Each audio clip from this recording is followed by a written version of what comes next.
Welcome, dear listeners, to another night of shadows and whispers. Tonight, our lantern of curiosity guides us into the heart of Virginia City, Nevada town built on silver, sweat, and secrets. And standing proudly at its center is Piper's Opera House, a place once filled with music, laughter, and the thunder of applause. But time changes all things. The curtains now sway with silence, the seats gather dust, and the echoes that remain are not of the living. Some say if you listen closely, you'll hear footsteps in the balcony when no one is there. Others speak of ghostly performers, still waiting for their cue. Piper's Opera House has become more than a theater. It is a stage where the living and the dead perform side by side. So settle in, my friends, dim your lights, steady your breath, and prepare to walk with me through velvet shadows and gilded memories. For tonight, we uncover the 25 most haunting tales of Piper's Opera House. The Opera House sits like a relic of another age, its red brick walls still proud against the Nevada sky. Piper's Opera House was built on dreams, on laughter, and on the promise that even a rough mining town could reach for something finer. Its stage has carried countless voices, from booming orators to delicate sopranos, each leaving behind whispers in its heavy velvet curtains. But among the many stories woven into its history, one rises again and again, whispered by staff, tourists, and investigators alike: the tale of the lady in the balcony. She is not a figure of folklore, but of repeated testimony. Visitors describe her with startling consistency, a woman draped in a flowing gown that seems to ripple like liquid silk, her pale form faint against the shadows. Her face is never quite visible, blurred by darkness, or perhaps by the strange veil of the otherworldly. She does not stir, does not shift. She simply sits, silent and patient, as if watching something the living cannot see. For those who encounter her, the first sensation is rarely sighted is presence, a prickle across the skin, the weight of unseen eyes pressing down from above. People glance toward the upper balcony, compelled by instinct, and there she is.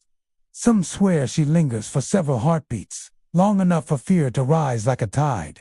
And then, as the eyes blink or the head turns, she is gone.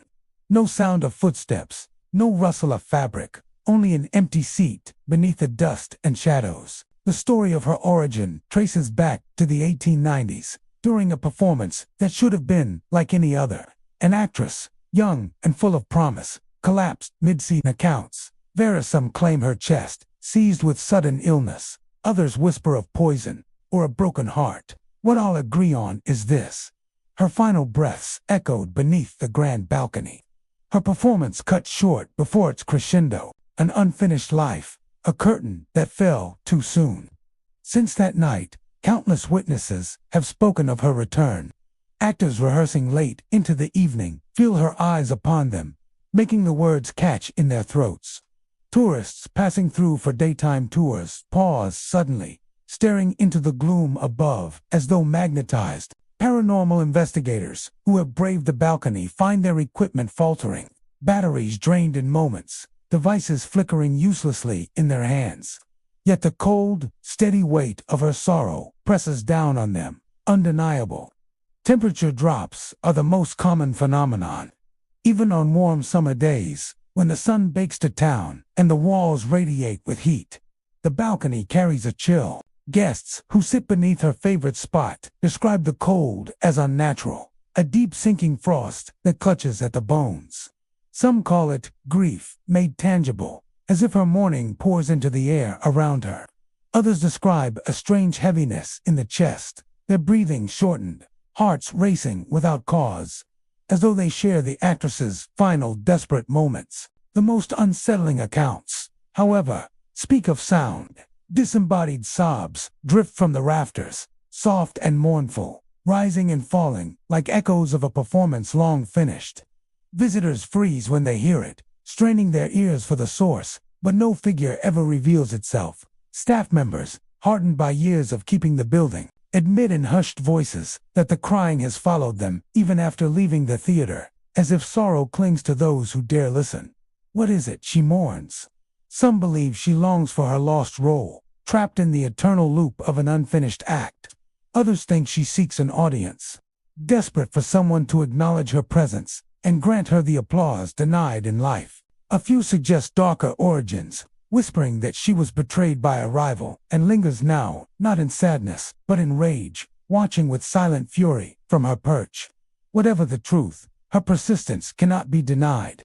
Photographs taken of the balcony often warp, with streaks of white light or distorted shadows marring the frame. Skeptics who laugh at ghost tales find their laughter faltering when they review their own images. Even those who never see her form directly confess to feeling her there, unseen yet undeniable, the lady in the balcony silently keeping her vigil. And so she remains, year after year, haunting not with violence but with presence. She does not chase intruders or lash out in anger. She simply watches, her sorrow pressed into the air, her figure seated eternally where she once lived her brightest moment. In her stillness lies the deepest chill of all that death may not silence every performer, and that some stages are never abandoned. For those who step into Piper's Opera House, the lady in the balcony waits. Perhaps you will feel her eyes as you cross the stage, your pulse quickening though you see nothing. Perhaps you will glimpse her pale form, just for a heartbeat, watching silently from above. Or perhaps, if fate chooses, you will sit in the seat below her and feel the cold sink into your bones. The sorrow of a life unfinished pressing against your chest. The old opera house rests in silence now, its stage empty, its seats cloaked in dust. Yet when night falls and the town outside grows quiet, something stirs within its walls. Custodians, actors, and even wandering tourists have spoken of it, a sound soft at first, almost imagined, then unmistakable. The faint, deliberate notes of a piano echoed through the building, weaving through the rafters like a melody born of another time. The strange part is that the piano is never touched. It stands in the corner of the stage like a relic, its surface scarred by decades, its keys yellowed and brittle. No one has played it in years. And yet, when the hall is locked and the lights are dimmed, the notes rise, hesitant, fragmented, as if someone unseen sits at the bench, coaxing music from memory itself. The song never reaches its end. Always it loops, halting mid-phrase, then beginning again, caught in a cycle that suggests both longing and frustration. The legend that surrounds this phantom piano traces back to a performer who graced the opera house more than a century ago. He was said to be brilliant, a man whose hands moved across the keys with such emotion that audiences wept. For him, music was not entertainment, but confession. Some believed he carried heavy sorrows, and that every performance was a plea, a cry, a prayer wrapped in melody. One fateful evening, his final song came too soon. Accounts differ. Some say he collapsed mid-performance from sudden illness. Others whisper that he poured too much of his soul into the piece and simply slipped away. Whatever the truth, he never rose from the bench. His last notes drifted into the air, unfinished, lingering in silence that has never truly ended. Those who now hear the phantom music describe it with startling consistency.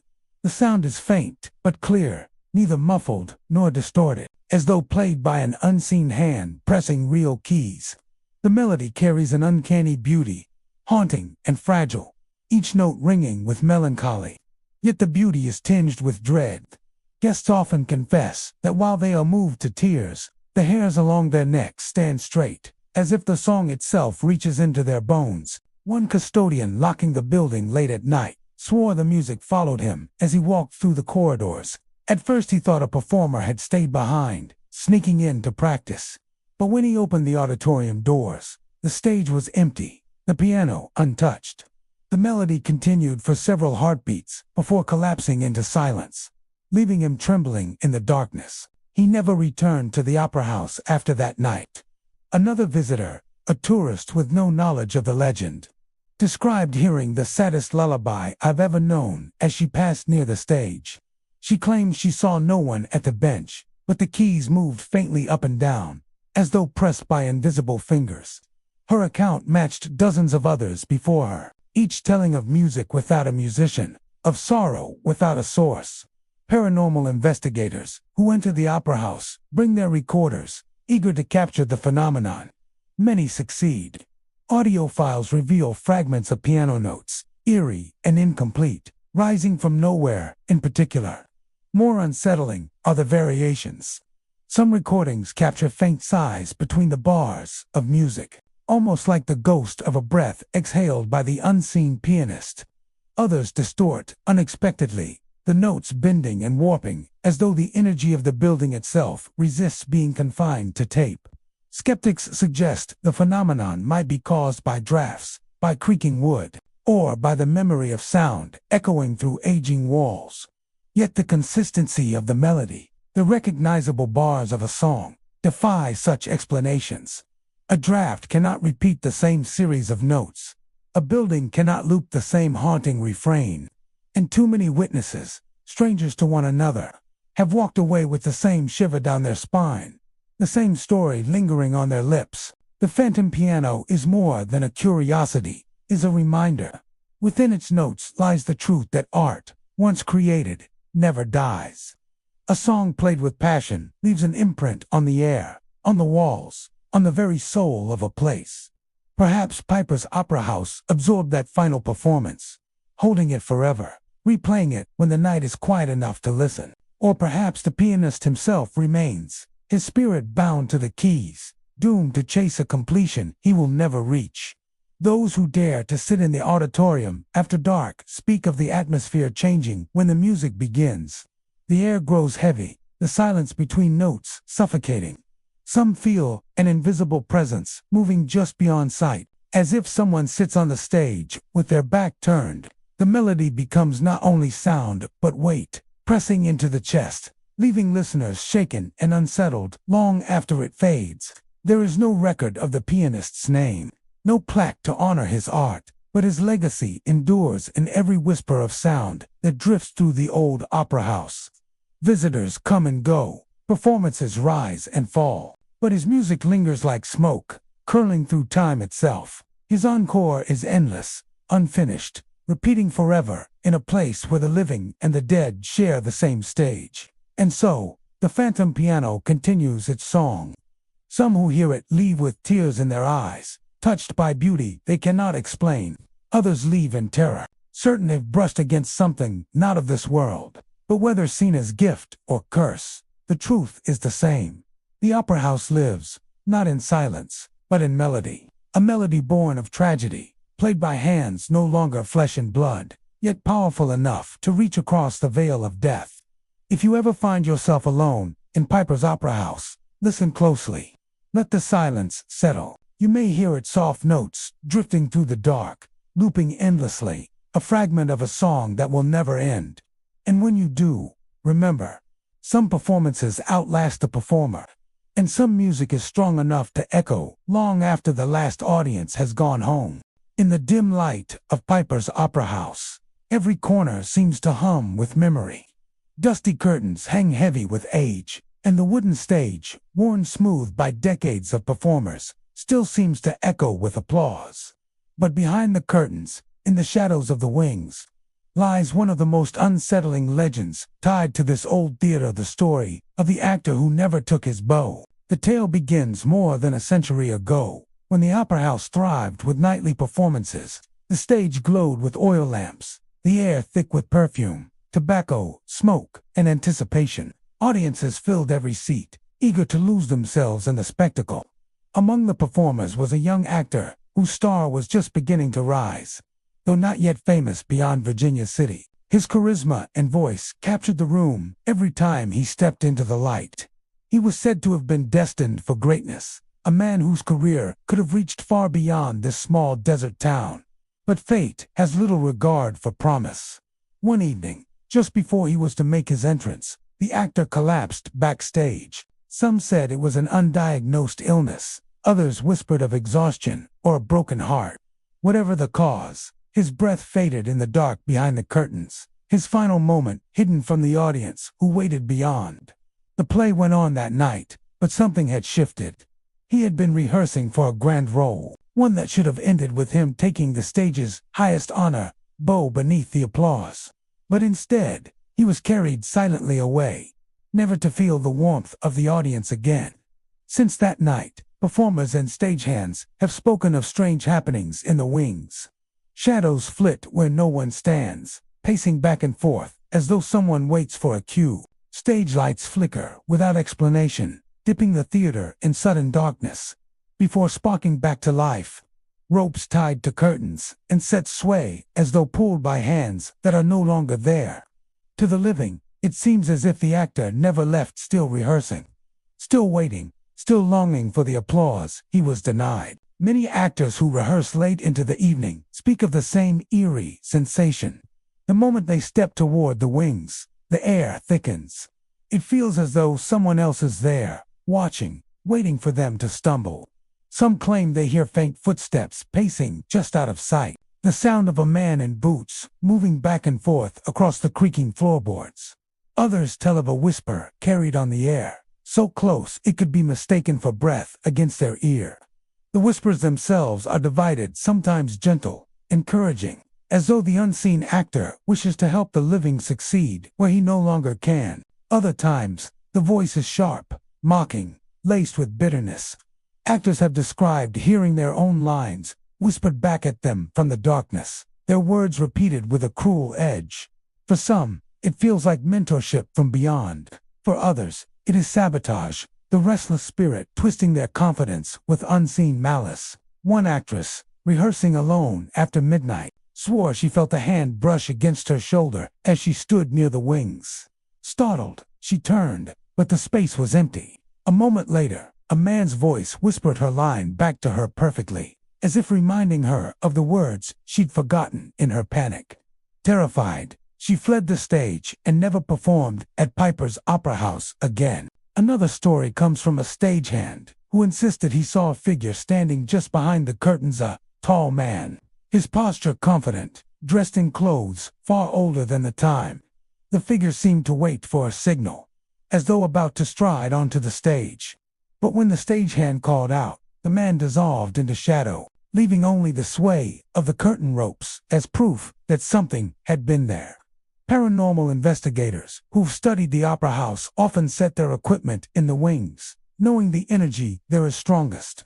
Recorders have captured what sounds like a man's voice, murmuring, sometimes rehearsing lines from forgotten plays, sometimes sighing in frustration.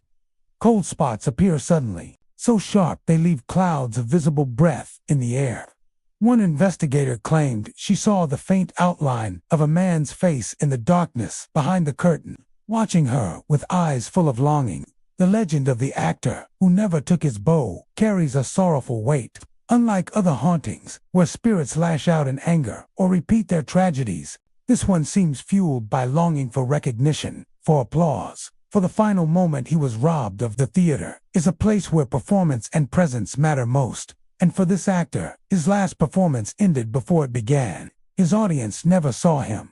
His story was never told, and so, his spirit lingers, desperate to remain part of the play. Performers who know the legend often leave small gestures for him: an extra bow, a whispered line of thanks, or even a rose placed at the edge of the stage. Some believe it eases his spirit, allowing him to feel acknowledged, if only for a moment. Yet still, the reports continue. Shadows pacing, ropes swaying, whispers in the dark. The actor remains restless, always waiting for the applause that never came.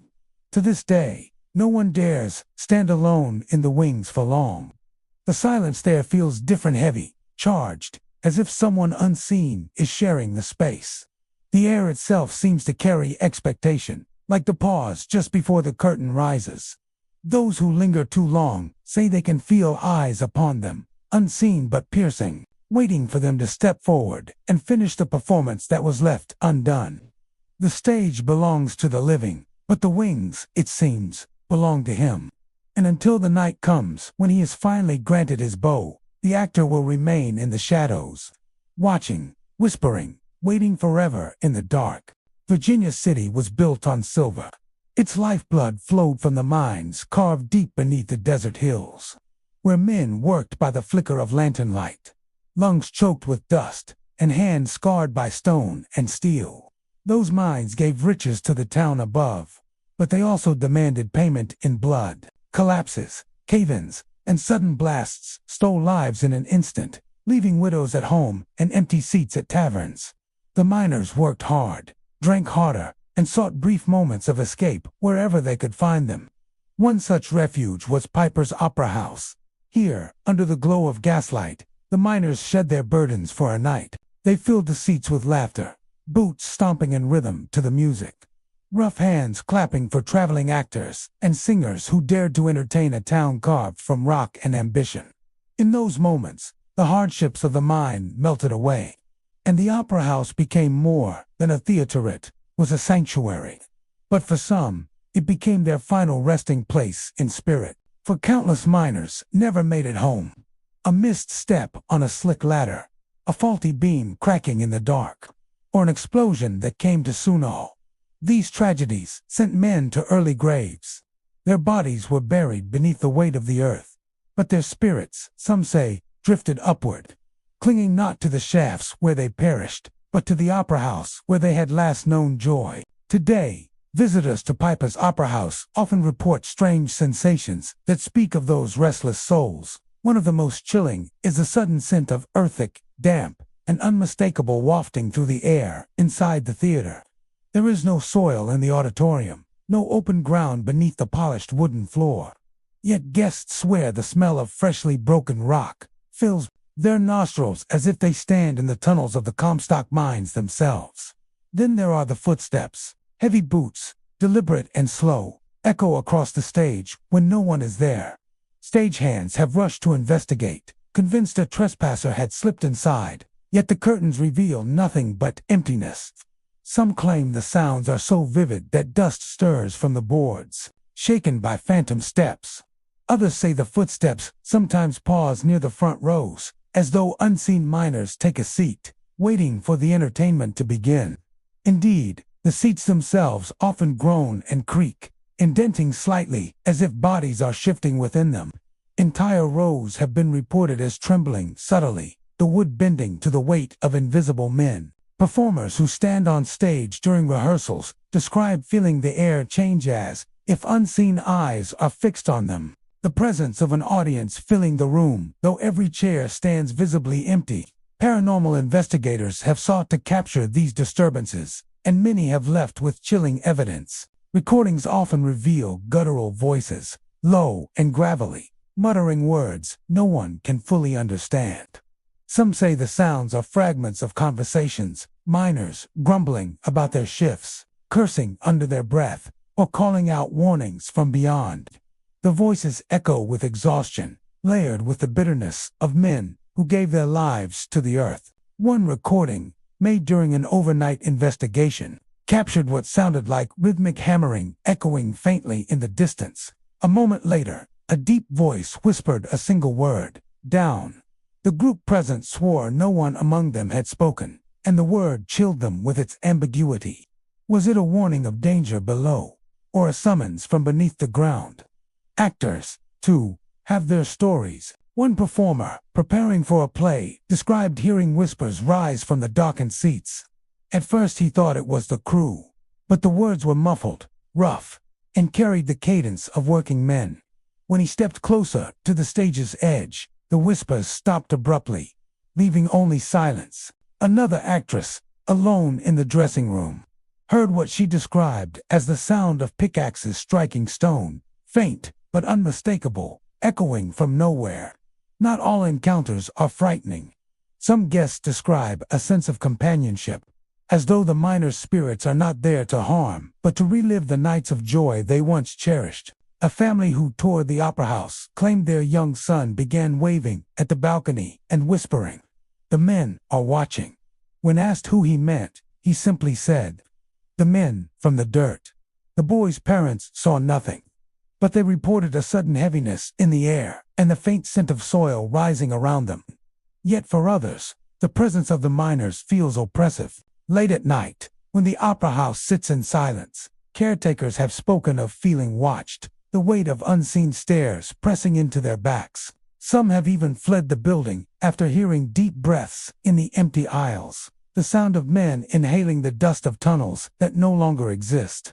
The miners' spirits seem bound to Piper's Opera House, not by tragedy within its walls, but by memory. It was here they found laughter after despair, light after darkness, escape after toil.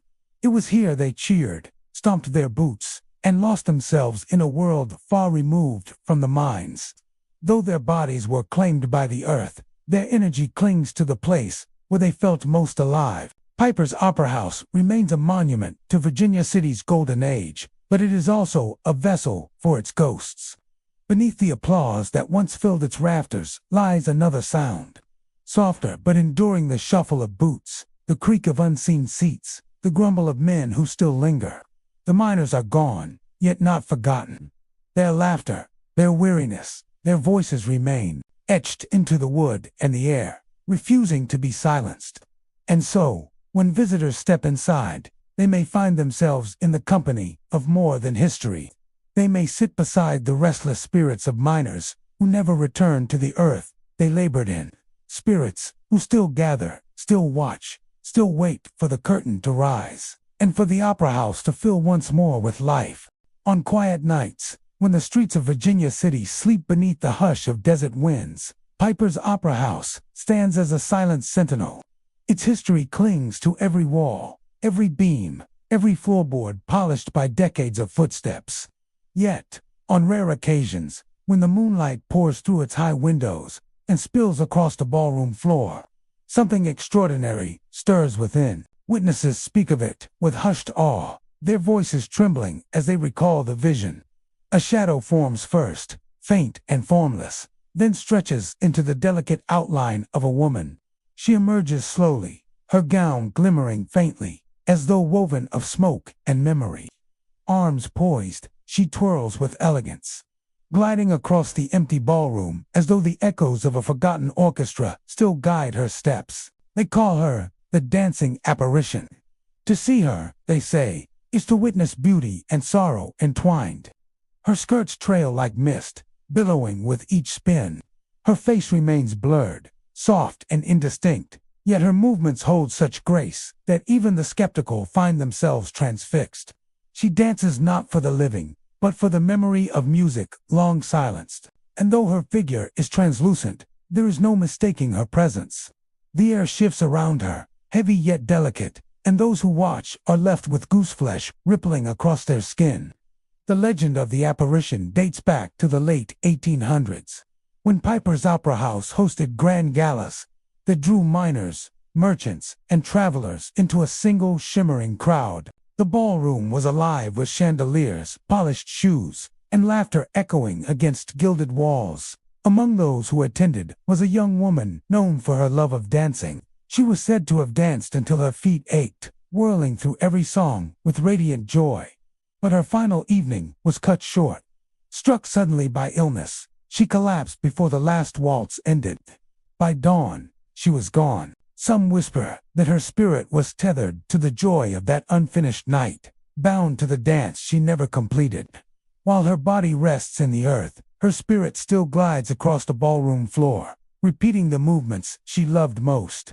The opera house, once her sanctuary of music and mirth, became her eternal stage. Accounts of her appearances are strikingly consistent. She is seen only when the ballroom is washed in silver moonlight. There is no orchestra, no piano, no violin to guide her, yet those who watch often insist they hear faint strains of music. A distant waltz seems to drift through the air, the notes trembling like a memory half forgotten.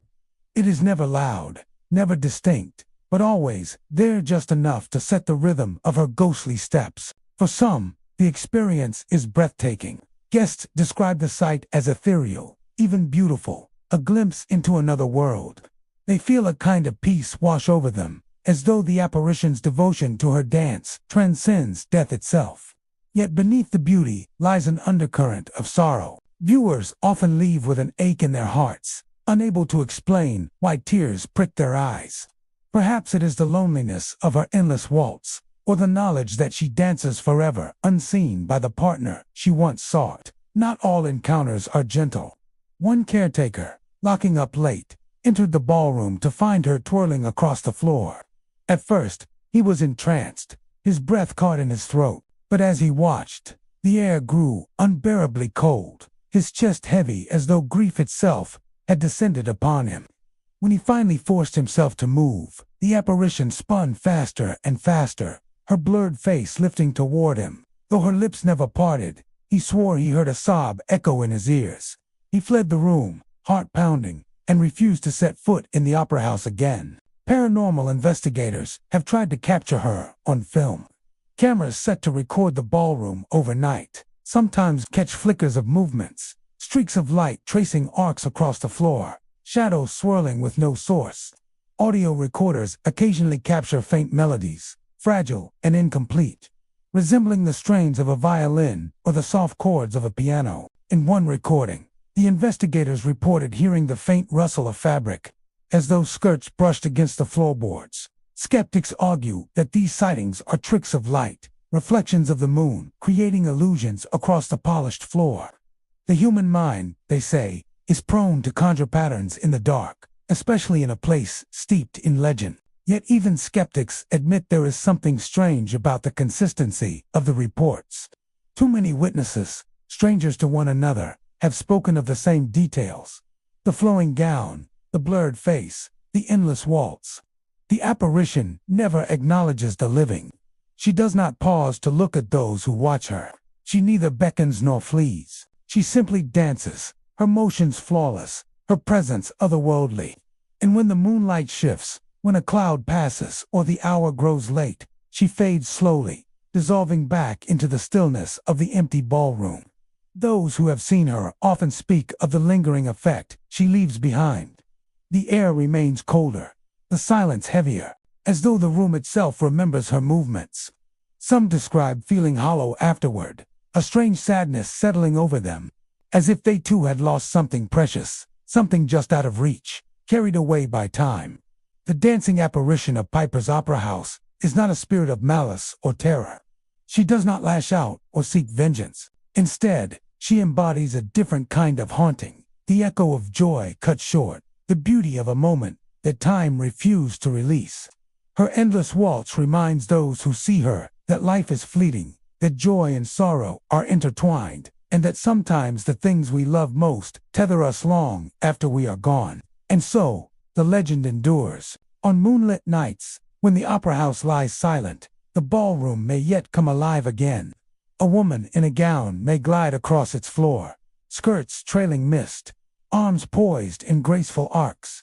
She will dance alone, never looking to the living, bound forever to a melody no ear can fully hear. And those who witness her will leave knowing they have glimpsed something both beautiful and heartbreaking, an eternal dance, performed not for applause, but for memory. Piper's Opera House is famed for its elegance, history, and, most unsettling of all, the whispers of its unseen stagehands.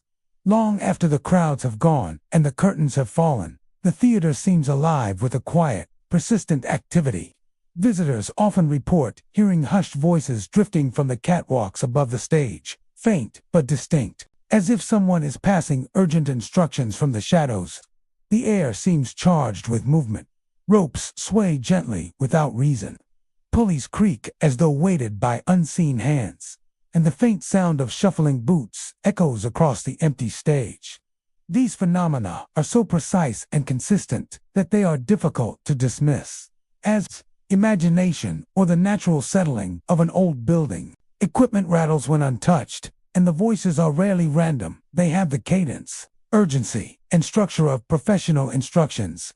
One actor, rehearsing late for a small production, swore he heard a man urgently whisper, "Cue the light." Just as the words were uttered, the overhead bulb flickered violently and burst into sparks. The timing was so perfect, so unnervingly exact, that the actor froze in place, certain that the presence above had orchestrated the moment. Paranormal investigators have spent hours capturing these whispers, often with startling results. Audio recorders frequently pick up low, urgent voices, speaking in tones that seem familiar but remain indecipherable at first. When played back, fragments of phrases emerge, commands about scenery, lighting cues, or reminders about props. Yet whenever a team attempts to locate the source shining lights into the catwalks, stepping onto the rigging, or inspecting the equipment, the sounds vanish entirely. The stagehands of Piper's Opera House, it seems, are determined to remain unseen. Many performers have their own stories, shared in hushed tones backstage. One veteran actress recalls preparing for a late-night rehearsal when she felt the ropes above her tug slightly. A whisper followed, "Raise the backdrop, now." She froze, unsure if the command came from a director, a colleague, or something else entirely. When she looked up, the catwalks were empty, yet the ropes continued to move subtly, as if invisible hands obeyed an unseen order. The sensation was so chilling that she stepped back and waited for the movement to cease. Yet it persisted intermittently throughout the evening. The whispers are not threatening in the traditional sense. They do not shout, scream, or attempt to harm, but their persistence and clarity can be deeply unnerving. They convey purpose and precision, as if the stagehands are completing tasks long after their mortal lives ended. Equipment misfires, curtains sway, and pulleys move with intent. Even when the theater is empty, it feels as though someone is preparing for a performance that will never begin, maintaining the order of the house with a devotion that transcends death. Historians of the theater suggest that these spectral stagehands may be former employees who dedicated their lives to keeping productions running smoothly. In the early days of Piper's Opera House, safety was minimal, schedules were grueling, and stagehands often worked from before dawn until long after the final curtain. Their expertise and commitment were legendary, but accidents were common, and some stagehands died on the job. Legend holds that their dedication to the theater's operation was so profound that even in death, they cannot leave. The catwalks, rigging, and equipment remain theirs to command. Witnesses often describe a strange mixture of awe and fear when experiencing these whispers. The voices seem urgent but professional, anxious but precise. Some have claimed that acknowledging them, responding softly to the whisper, moving in sync with the ropes or pulley reduces their intensity, as though the spectral crew accepts recognition but still requires the theater to remain in order. Others report that ignoring the whispers or attempting to interfere causes sudden escalations.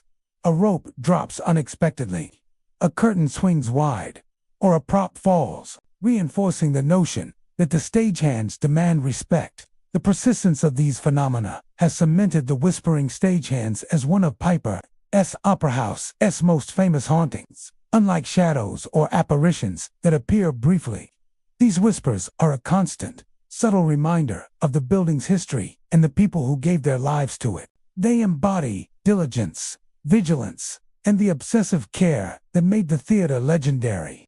To hear them is to step into a living echo of dedication, a spectral continuation of work that was never complete. Even for skeptics, the combination of unexplained movement, precise audio anomalies, and consistent eyewitness reports is difficult to ignore. Visitors often leave the theater with a heightened awareness of the rigging above, listening intently to what might otherwise be dismissed as ordinary creaks and groans. Those who have encountered the whispers describe a lingering impression, an understanding that some spirits are less concerned with haunting than with maintaining order, performing their duties. Even when no one can see them, the whispering stagehands of Piper's Opera House are more than ghost stories. They are a testament to devotion beyond death. The theater may be silent to the living, but above the stage, hidden in the catwalks, they continue their work. Their instructions echo in the dark, pulleys sway in perfect timing, and ropes move as if guided by invisible hands. For those who pause long enough to listen, it is a haunting reminder that in some places, dedication endures beyond life itself. In the dim hush of Piper's Opera House, long after the applause has faded and the stage lights have cooled, there lingers a presence, both mischievous and strangely tender. Among the many phantoms said to call the old theater home, one figure stands out, not for menace, but for the playful energy he carries with him. Witnesses know him by a single detail, a flash of color amid the gloom. The boy in the red cap. Guests and staff have reported seeing him darting across the aisles, a blur of small footsteps echoing between the rows of wooden chairs. He appears suddenly, as though sprung from the shadows, his cap bright against the dark backdrop of the auditorium. But just as quickly as he arrives, he is gone, vanishing mid-step. his presence marked only by a faint ripple of laughter, a sound too innocent and fleeting to belong to the living. Those who have encountered the boy describe the experience as both heartwarming and eerie. He never lingers long enough to be studied in detail. Witnesses catch only fragments. The tilt of his cap, the outline of a young figure skipping through the rows, the trailing echo of his voice. The laughter is what lingers most. High, light, and playful, it is the sound of a child at ease. Though its source comes from a place no child should remain, legends around its origin weave back into Virginia City's history. Some say the boy was the child of a miner, one of many who flocked to the booming town in search of silver. Life in the mines was perilous. Long hours spent underground in the dark, the air heavy with dust and danger. For the children of miners, moments of escape were precious. Piper's Opera House, with its music, rehearsal halls, and bright lights, became a haven for them. It is said this boy often slipped inside, sitting quietly in the back rows as actors practiced their lines and dancers rehearsed their steps. But his story, like so many in this town, ended too soon. Some claim illness struck him suddenly, leaving his life unfinished, his laughter silenced before its time. Others whisper he met a tragic accident, perhaps wandering too close to the mines his father worked. Whatever the truth, the boy's spirit seems to have tethered itself to the opera house, the one place where joy still lived in his short life. What makes his haunting so unique is the strange tokens he leaves behind.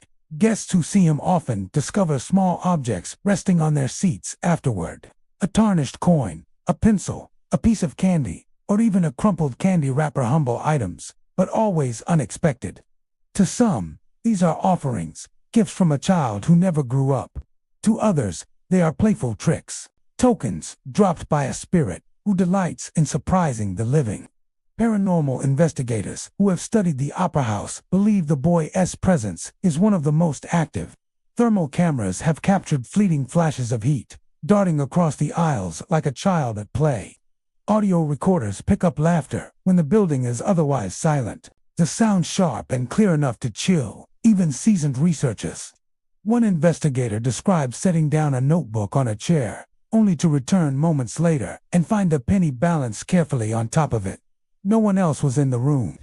The boy's appearances often bring mixed emotions. Some visitors feel comforted, as though his energy softens the otherwise heavy atmosphere of the opera house. His laughter cuts through the silence like a spark of life, a reminder that not all spirits are bound in sorrow or rage. Yet others find the encounters unsettling. The sight of a child where no child belongs, the abrupt vanishness, the uncanny timing of the trinket set, all hints at something unnatural.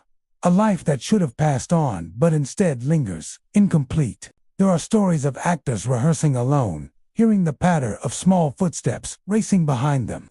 When they turn, expecting a latecomer or stagehand's child, the rows are empty. A red cap flickers in the corner of vision, then fades. The laughter follows, echoing from nowhere, playful but impossible to pin down. More than one performer has left the building shaken, their practice cut short by the reminder that they were not alone. A tourist once recalled sitting in the balcony during a daytime tour, her attention drifting as the guide spoke below. Out of the corner of her eye, she saw a boy dart between the seats in the main level. His red cap bobbed as he ran. She smiled, thinking perhaps a local child had slipped in unnoticed. But when she asked about him, the guide's face grew pale.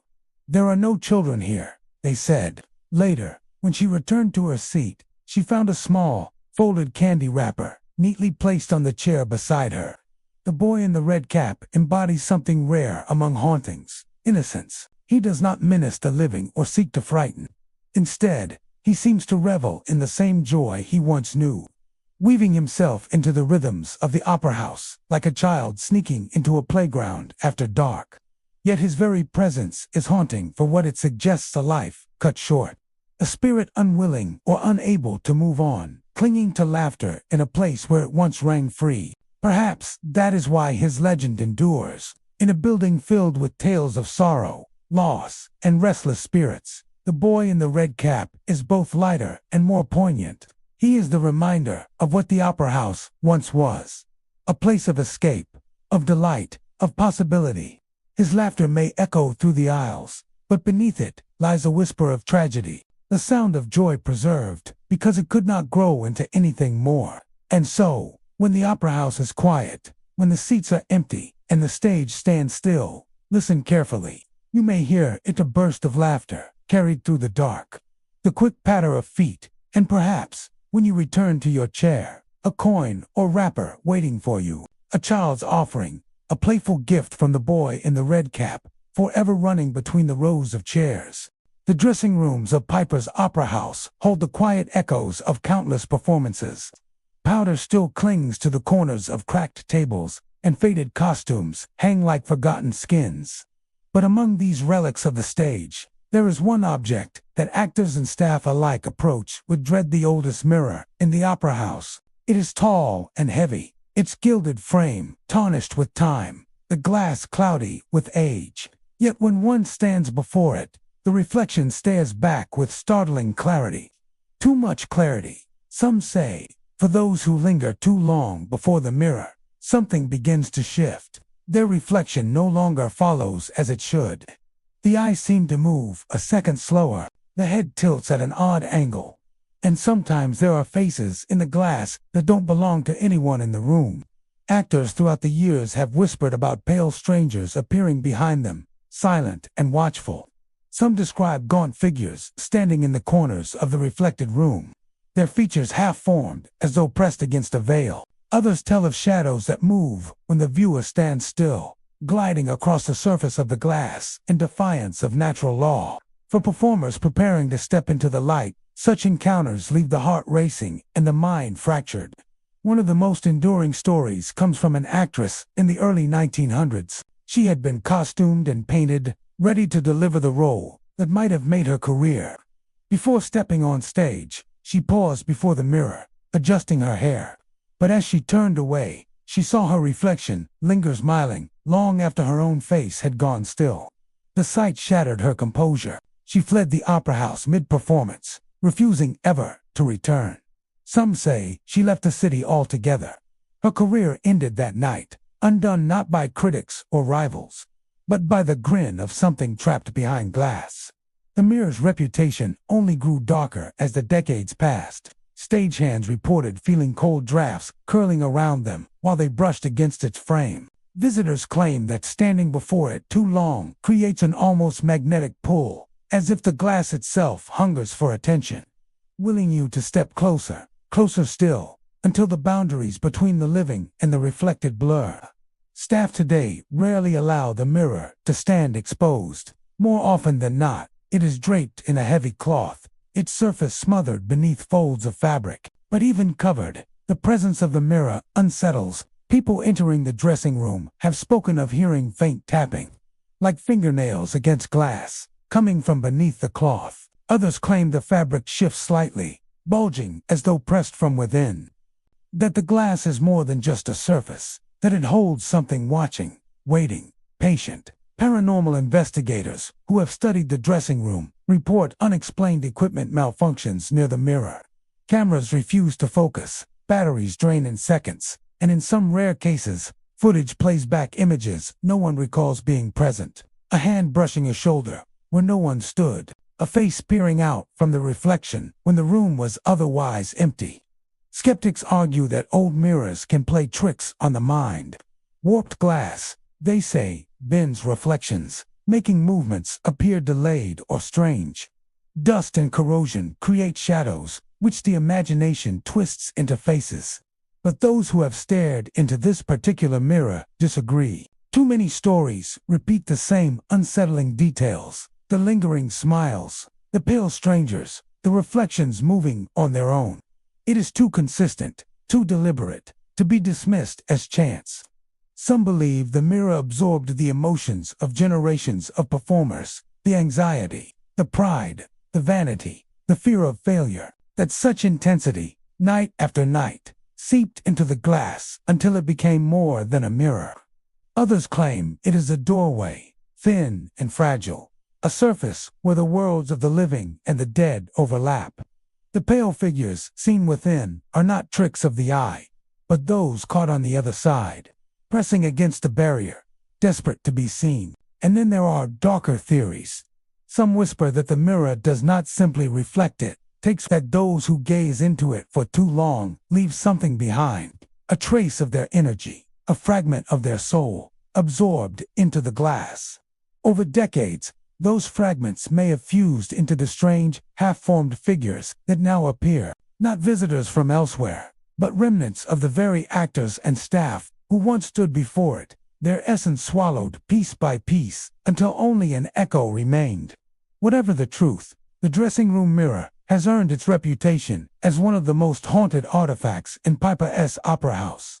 To this day, visitors approach it cautiously, if at all. Some cannot resist uncovering it, daring to glimpse their reflection in hopes of catching a glimpse of the unknown.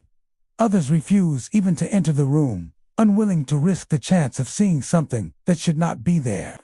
For those who do stand before it, the warnings are always the same. Do not linger. Do not look too closely. And whatever you do, do not meet the eyes of your reflection, if it moves on its own.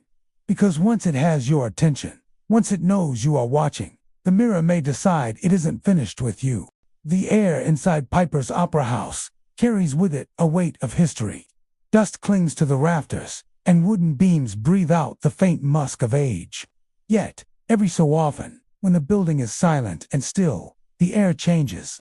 A sudden aroma floods the hall, roses mingled with lavender.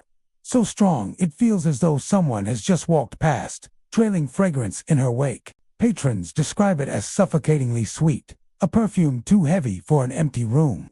The scent is said to belong to a performer from the 1880s, a woman whose name has faded from playbills, but whose presence has not. She was remembered for her beauty, her confidence, and most of all, her love of perfume. Each evening, before stepping on stage, she would drench herself in roses and lavender until the aroma filled the corridors long before she appeared in the spotlight. For the audience, her arrival was announced not just by the music or applause, but by the unmistakable cloud of fragrance that enveloped her like a second costume. But her story ended under strange and tragic circumstances. Some say she collapsed in her dressing room, her final moments spent gasping for air as the overpowering perfume clung to her body. Others whisper of jealous rivals, claiming she was poisoned her bottle of fragrance, tainted by someone who envied her place in the spotlight. Still others believe her death was simply an accident, her health undone by the very perfumes she loved. Whatever the cause, she never took her final bow, and though her name has been lost to time, her scent remains. Visitors who encounter it describe the moment as both enchanting and terrifying. Imagine standing in an empty theater, the air dry and stale, only for a sudden wave of roses and lavender to engulf you. Some say it feels as if invisible arms wrap around them, pulling them into a suffocating embrace. The sweetness is so intense it makes the head spin, leaving the living to stumble away, breathless and shaken. Actors rehearsing late at night often catch it first backstage.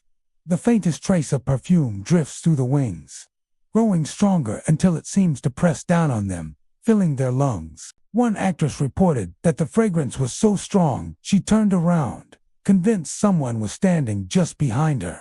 The room was empty. When she tried to return to her lines, her throat tightened as though the perfume itself was choking her. She fled and refused to rehearse alone ever again. The phantom scent does not always appear in the same place. Sometimes it blooms in the balcony, where a patron might suddenly find themselves surrounded by roses, though no one sits nearby. At other times, it curls through the dressing rooms, clinging to costumes and hairbrushes, as though the performer has just stepped out for a moment. Paranormal investigators have even reported smelling it in the hallways, following them from room to room, impossible to escape. Curiously, the perfume never fades gradually. One moment it is there, overwhelming, inescapable. The next, it vanishes as if it had never existed at all. The sudden absence is as unsettling as the presence, leaving behind only silence and the uneasy certainty that something had been close enough to touch. Skeptics argue that scents linger in old buildings. What absorbs perfumes, they say, and can release them years later under certain conditions. But this explanation falters when confronted with the intensity and unpredictability of the phenomenon. The fragrance is not faint or occasional, it is immediate, suffocating, deliberate. It appears when no one expects it, often at the quietest, most vulnerable hours, as though the performer herself chooses the moments to return. Those who believe in the supernatural see the perfume as her calling card, a reminder that beauty does not fade even when the body is gone. Yet not everyone finds comfort in her lingering presence. The perfume is often described as oppressive, so thick it feels unnatural. Some who have breathed it and claim to feel lightheaded, as though the ghostly performer wants to drag them into her world, drowning them in the very fragrance she once wore to captivate an audience. One legend tells of a custodian who stayed late one night, sweeping the stage. As he worked, the scent of roses and lavender flooded the hall, stronger than any air freshener or spilled bottle could explain. He froze, broom in hand, as the fragrance wrapped around him. Then, faintly, he heard the soft sound of footsteps clicking across the boards, though no figure appeared. He left his broom behind that night and never again agreed to close the building alone. Another story comes from a tourist who lingered in the opera house after hours, wandering through the aisles. She later recalled pausing to admire the empty stage when the perfume suddenly enveloped her. She gasped, the sweetness burning her throat. Then, from the corner of her eye, she saw a movement of faint shimmer, like a figure swaying in a gown. When she turned, the fragrance vanished, and the stage was empty once more. The scent of perfume has become one of Piper's Opera House's most enduring mysteries. Unlike the echoes of footsteps or the fleeting shadows seen in corners, the aroma is undeniable. It cannot be dismissed as imagination, for it seizes the senses fully, filling the lungs, clinging to the skin. It is a haunting that demands recognition. Perhaps the performer remains because her vanity was her essence, her perfume as much a part of her identity as her voice. Perhaps she lingers because she was robbed of her final bow, her final chance to command an audience. And so, she performs still not with song or movement, but with fragrance, her invisible curtain call, drifting through the halls of Piper's Opera House. Piper's Opera House has long been a home to both art and mystery, its halls echoing with the footsteps of actors, patrons, and the unseen alike. Among the many spirits said to linger within its historic walls, none are more unnerving than the figure known simply as the man in the bowler hat. He appears only briefly, and always in the same place, seated in the front row. From the moment he is noticed, his presence is impossible to ignore. Tall and imposing, he wears a dark bowler hat that shadows his face, leaving only the suggestion of features. There is something about the way he sits, the quiet authority he radiates, that commands the attention of anyone who enters the auditorium. For a moment, the entire room seems to bend to his gaze, the stage lights brighter, as if the performance exists solely for him. Witnesses describe him differently, yet consistently, over decades. A touring actor noticed the seat empty at first, only for a sudden pressure in the air to signal someone's presence. Turning, he glimpsed a tall man seated, perfectly still, eyes fixed on the stage. The actor froze, every muscle tightening, but when he moved closer, curiosity, overpowering instinct, the figure vanished as though evaporating into the air. Yet when he glanced back at the chair, the cushion appeared slightly indented, and to his astonishment, still felt warm. Another story comes from a longtime usher. During a late rehearsal, he passed through the empty theater and noticed the front row's center seat occupied. The man's posture was rigid, almost unnervingly precise, his head tipped slightly forward, watching with intense focus. The usher, attempting to engage, called out a greeting. The man did not respond, and when the usher stepped closer, he found only the warmth of the seat lingering, as though the figure had simply dissolved, leaving no other trace. Paranormal investigators have been drawn to the seat for decades. Temperature readings consistently show localized warmth where he sits, even when the theater is otherwise cold. Cameras set to record the auditorium catch nothing, no figure, no motion, but those present report sensing a presence so commanding it fills the entire hall. One investigator described the sensation as being watched not just by a person, but by authority itself, as though the spirit of the bowler-hatted man extends beyond his chair, enveloping the stage and the audience alike. Theories abound regarding his identity. Some suggest he was a wealthy patron of the opera house, a man whose fortune and influence demanded a front-row seat to every performance. Others claim he might have been one of Piper's early managers, a figure whose control over the productions was absolute, whose expectations shaped the theater into the landmark it became. Whatever his origin, one truth remains. He continues to assert dominance, attending performances centuries later, unseen but felt. Actors and visitors alike describe the effect of his presence as subtle yet undeniable. A single glance in his direction can tighten the chest, draw the eyes, and sharpen every sound in the hall. Performers often feel an almost palpable pressure to deliver perfection, as if a single misstep might offend a critic whose judgment extends beyond life. Audience members, too, senseth the silent weight of someone who is both spectator and authority. A presence that does not applaud or move, but seems to measure every breath and every expression. Interestingly, he does not interact with anyone. He does not speak, rise, or acknowledge applause. He does not tip his hat, wave, or vanish in a flourish. He simply sits, watching, commanding, and fading when approached. Yet the warmth he leaves behind lingers, as though he maintains a connection to the living world, tethered by expectation or habit. A front-row observer who refuses to leave. One tale tells of a visiting playwright who noticed a figure during a rehearsal.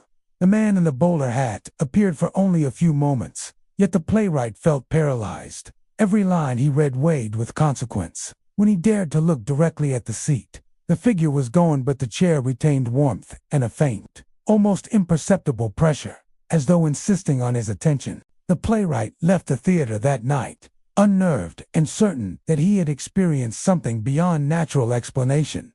The aura surrounding him is unique. Unlike other spirits of Piper's opera house, who may frighten with sudden noises, shadows, or spectral figures, the man in the bowler hat exerts a quiet, oppressive authority. He is not malevolent, but his presence is unsettling in its intensity. He does not lash out or haunt actively. Instead, he haunts with expectation, commanding the stage and its inhabitants simply by existing, silently reminding all that he is watching.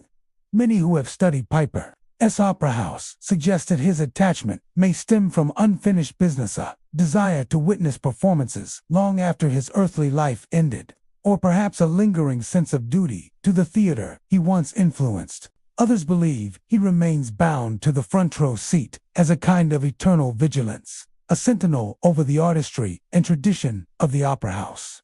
In either case, the effect is clear. No seat in the house is more significant than the one he occupies. Over the years, countless patrons have reported the same pattern. The glimpse, the sudden awareness of authority, the inexplicable warmth of the empty chair afterward. The stories persist because the phenomenon is precise and consistent. No matter who witnesses him, the description aligns. Tall, bowler-hatted, seated in the center of the front row, fading when approached, leaving warmth as evidence of his presence. And so the man in the bowler hat continues his vigil. He is a reminder that Piper's Opera House is more than a building. It is a repository of memory, expectation, and the devotion of those who once lived and breathed within its walls. The front row remains his domain, untouched by time, a sacred space where the living and the spectral meet, if only for a moment. For those who enter the theater and find the center seat in the front row warmer than the others, they may not see him directly, but they will feel him, the authority, the expectation, the quiet weight of someone who has claimed his place and refuses to relinquish it. And for a fleeting instant, the opera house revolves around him, as it always has. Piper's Opera House has always been a place of sound music, dialogue, laughter, and the unrestrained cheers of appreciative audiences. But there are times when the theater speaks in a different language, one that chills even the most seasoned performers. Among the many strange phenomena reported over the years, the phantom applause is one of the most unsettling. It is subtle at first, a single clap echoing through an empty auditorium, deliberate, precise. Sometimes it comes as a polite ripple, as if a small audience has gathered unseen in the shadows. Other times, it is a single pair of hands, sharp and mocking, cutting through the silence like a knife. The sound seems to come from nowhere, yet fills the space with a presence, as though invisible spectators have taken their seats and are judging every movement on stage. Actors recount the moments with unease. During late-night rehearsals, when the stage is bare and only the echo of footsteps accompanies their lines, a sudden clap can stop the heart. One performer paused mid-monologue, certain someone was testing his timing. When he spun to confront the intruder, the auditorium was empty, but the applause continued slow, measured, and cold, trailing off into the rafters like a warning rather than praise. The claps are always unaccompanied. There is never laughter, cheers, or murmured words, only the hollow, echoing sound of hands striking air. For many, this absence of voice is what makes the phenomenon truly chilling. It is as if someone or something is sitting in judgment, offering acknowledgement without warmth, approval without companionship. The audience exists, but it is unseen and inhuman. Witnesses say the applause can shift in tone. On some nights, it is gentle and measured, almost encouraging, as though the phantom audience is honoring the craft of the actors. On other nights, it becomes sharp, mocking, impossible to ignore, each clap landing like a small accusation. Performers describe a prickling on the skin, a sudden tension in the shoulders, the kind of fear that makes lines vanish from memory. Every movement feels scrutinized, every gesture measured by eyes that are invisible. Tour guides have encountered the phenomenon as well. During private tours of the opera house, when groups have paused in the auditorium to hear stories of the past, the first clap often comes from the back of the hall. A single, hollow sound, perfectly timed, startling the group into silence. The guides report that the claps seem to shift with movement, coming from different corners depending on where the visitors stand. Cameras and audio recorders often capture nothing, yet the attendees swear they hear it, as real as any applause during a live performance. The origin of the phantom applause is debated. Some believe it belongs to a long-forgotten audience member, someone so devoted or so cruel that their spirit returned to witness every rehearsal. Others claim the phenomenon is tied to actors who perished before completing their roles, their souls forever tethered to the stage, applauding those who carry on the performances they never finished. Yet another theory suggests that the opera house itself holds memory, absorbing centuries of performances and echoes, replaying approval or disdain as the building sees fit. One particular story has been retold with chilling precision. A young actor, rehearsing alone for a dramatic scene, felt a tension in the air as he delivered his lines. A single clap rang out, deliberate and perfectly timed. He froze, convinced a late-night caretaker had snuck in. When he stepped back into the wings, there was no one. The clap returned, louder this time, followed by a series of measured, echoing strikes. Heart racing, he fled the theater, leaving the scene unfinished, certain that some unseen audience had passed judgment. Paranormal teams visiting the opera house have noted similar reactions. When monitoring the auditorium at night, they detect subtle shifts in temperature, pressure, and sound. Microphones capture faint echoes of claps, too precise to be caused by drafts or creaking structures. Yet, every attempt to locate the source physically ends in frustration. The applause retreats as investigators approach, as though the entity knows it cannot be confronted directly, existing only to observe, to remind the living that it watches. The phantom applause does not discriminate. It is known to occur during rehearsals, tours, and even when the hall is entirely empty. One custodian reported hearing the claps while performing routine cleaning late at night. The sound was slow, deliberate, and undeniably human in timing, but the hall remained silent otherwise. The custodian left quickly, refusing to return alone until others arrived. Some performers claim that over time, the presence of the applause becomes addictive. The first encounter is startling, even terrifying, but subsequent experiences bring a strange thrill. To be noticed by the unseen audience feels like acknowledgement from the theater itself, a connection to the spirits of those who came before. Yet, that thrill is accompanied by fear that every gesture, every line, is being judged by hands that will never clap with warmth, only with observation, only with expectation. Visitors, too, are affected. Those who linger in the opera house after dark often describe the sensation of invisible eyes and ears, of being watched, applauded, or mocked in equal measure. The applause is a reminder that the theater remembers that the past never fully departs, and in the emptiest moments, when silence should reign, it is the claps that speak slow, hollow, and eternal. In Piper's Opera House, applause is no longer just the sound of the audience's enjoyment. It is a haunting, a measure of skill and worth, a persistent echo of lives long gone.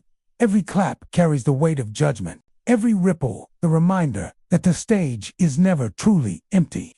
For actors, performers, and even casual visitors, the phantom applause is a presence that cannot be ignored.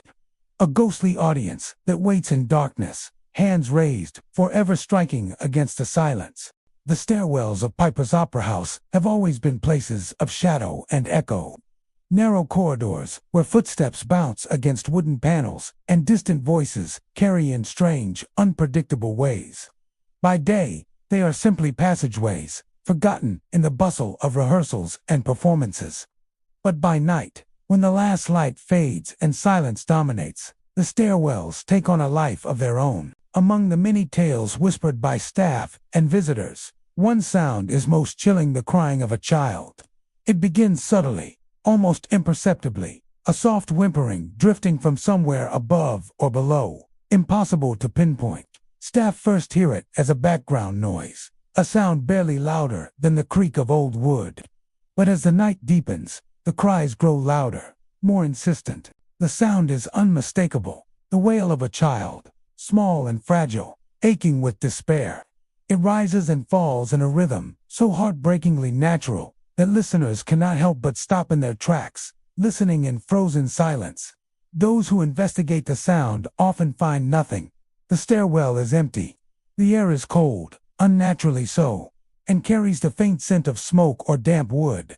But no child is present. Footsteps echo when no one moves. Doors remain closed, and no drafts explain the noises. The cries seem to come from all directions at once, filling the narrow stairwell with grief that is almost tangible. Staff have described being unable to leave the stairwell for minutes at a time, frozen in place by the intensity of the sound. One janitor recounted reaching the bottom of the staircase to comfort the child, only to find the air icy and still, as if the sound had never existed. Yet the memory of the cries lingered, pressing against him like a weight in his chest, leaving him shaken long after he left the building. The origin of the crying child is shrouded in tragedy and speculation. Some say the spirit belongs to a young boy lost during one of Virginia City's devastating fires in the late 19th century. In those times, conflagrations swept through neighborhoods with terrifying speed, destroying homes and lives. Children were separated from parents, and some never returned. The theory holds that one such child found temporary refuge in the opera house during evacuation or panic and met his end there, leaving his spirit eternally searching for the comfort of a parent's arms. Others believe the cries are echoes of countless children who lived and played in the city during its early turbulent years. The opera house, a sanctuary of performance and reprieve, may have absorbed the lingering energy of these young souls. Over time, that energy coalesced into a single, sorrowful presence, manifesting as the cries that now haunt the stairwell. Paranormal investigators have noted a correlation between reports of the crying and areas of the theater most frequently occupied by children during performances or rehearsals, lending credence to the theory that this is a residual echo of past lives. One particularly chilling account comes from an usher who stayed late to lock the building. As he descended the stairs toward the stage, he heard a soft sobbing that gradually intensified into a wail. He called out, thinking perhaps a lost visitor had entered unnoticed. There was no response, only the steady, sorrowful cry. The usher reported feeling a cold breeze envelop him, carrying with it a sensation of sadness so profound it was almost physical. When he reached the bottom step, the cry abruptly stopped, leaving a silence so complete it rang in his ears. Actors have experienced similar encounters, particularly when rehearsing alone late at night. Lines are sometimes interrupted by sudden sobs, echoing through the stairwells and even the backstage corridors. Some performers claim that the sound mirrors their own emotions, rising when they feel tension or fear, as though the child responds to the energy of the living. Many describe a visceral feeling of empathy, as if the sorrow was not just heard, but felt deep within their hearts, pulling at them with an invisible hand. The sound of the crying child is not constant. It comes in fits, appearing when the building is quiet, when no distractions exist. It is a reminder that the opera house holds memories beyond the performances and a plaza repository of grief, loss, and unfinished business. Paranormal researchers attempting to capture the phenomenon on audio have found that recordings often catch only fragments. A whimper here, a gasp there, never the full sequence of sounds that those present report hearing. The phenomenon seems aware, selective in how it manifests, always leaving the living with more questions than answers. Visitors who have stayed late for private tours sometimes report the experience differently. They hear the cry, turn to find the stairs empty, and feel an overwhelming sadness that lingers even after they leave. Some describe their own eyes watering, not from fear, but from the emotional weight of the sound. For many, it is not a ghost meant to frighten, it is a presence meant to be mourned, to remind the living of lives interrupted, of innocence lost too soon. The stairwell itself seems to amplify the phenomenon, narrow, enclosed, and lined with hard surfaces. The space carries sound with strange resonance, making each cry seem closer, more immediate, and more desperate. Combined with the chilling temperature that often accompanies the sound, it creates an environment that feels both otherworldly and painfully real. The cries are not just noise, they are a message, a lingering imprint of tragedy, etched into the very walls of the opera house. Some believe the crying child remains because he never found closure, never found a parent or a family to comfort him. Others suggest that he is a sentinel of grief, a reminder to those who pass through the opera house of the fragile lives that once moved through Virginia City's streets. Whatever the truth, the effect is undeniable. Each wail carries sorrow that resonates long after the sound has faded, leaving hearts heavy with emotion they cannot explain, leaving a silence that is far louder than any noise. And so, the stairwell of Piper's Opera House waits, a narrow corridor haunted by a small, unseen presence. The crying child continues to call out, a sorrowful voice lost to the living, yet eternal within the walls of the theater. Those who hear it are forever marked, touched by a grief that is not their own, reminded that some echoes of the past refuse to fade, and that some losses, even over a century later, cannot be soothed. Piper's Opera House is known for its grandeur, its echoes of music, and the countless performances that have graced its stage. But for those who have walked its halls after dark, there is a presence far less visible than the performers. One marked not by movement, but by scent, a thick, lingering cloud of cigar smoke. The smoke appears unbidden, curling through the theater in thin, sinuous streams. At first, it is subtle, faint, almost pleasant, carrying the rich, woody aroma of fine tobacco. But soon, it becomes stronger, heavier, filling the air with a presence that cannot be ignored.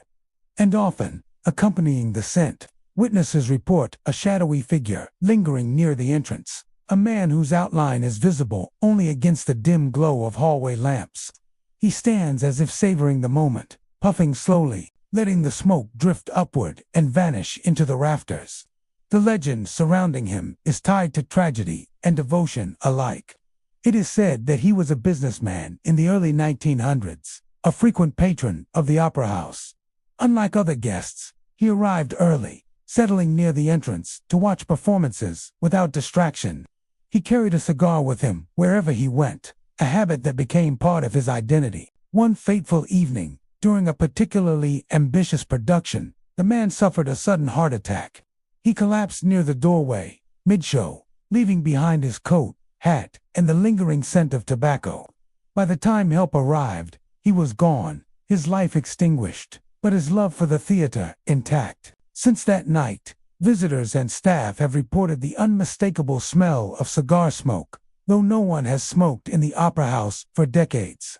Some say it appears during evening rehearsals, others during late-night tours or solitary wanderings through the hallways.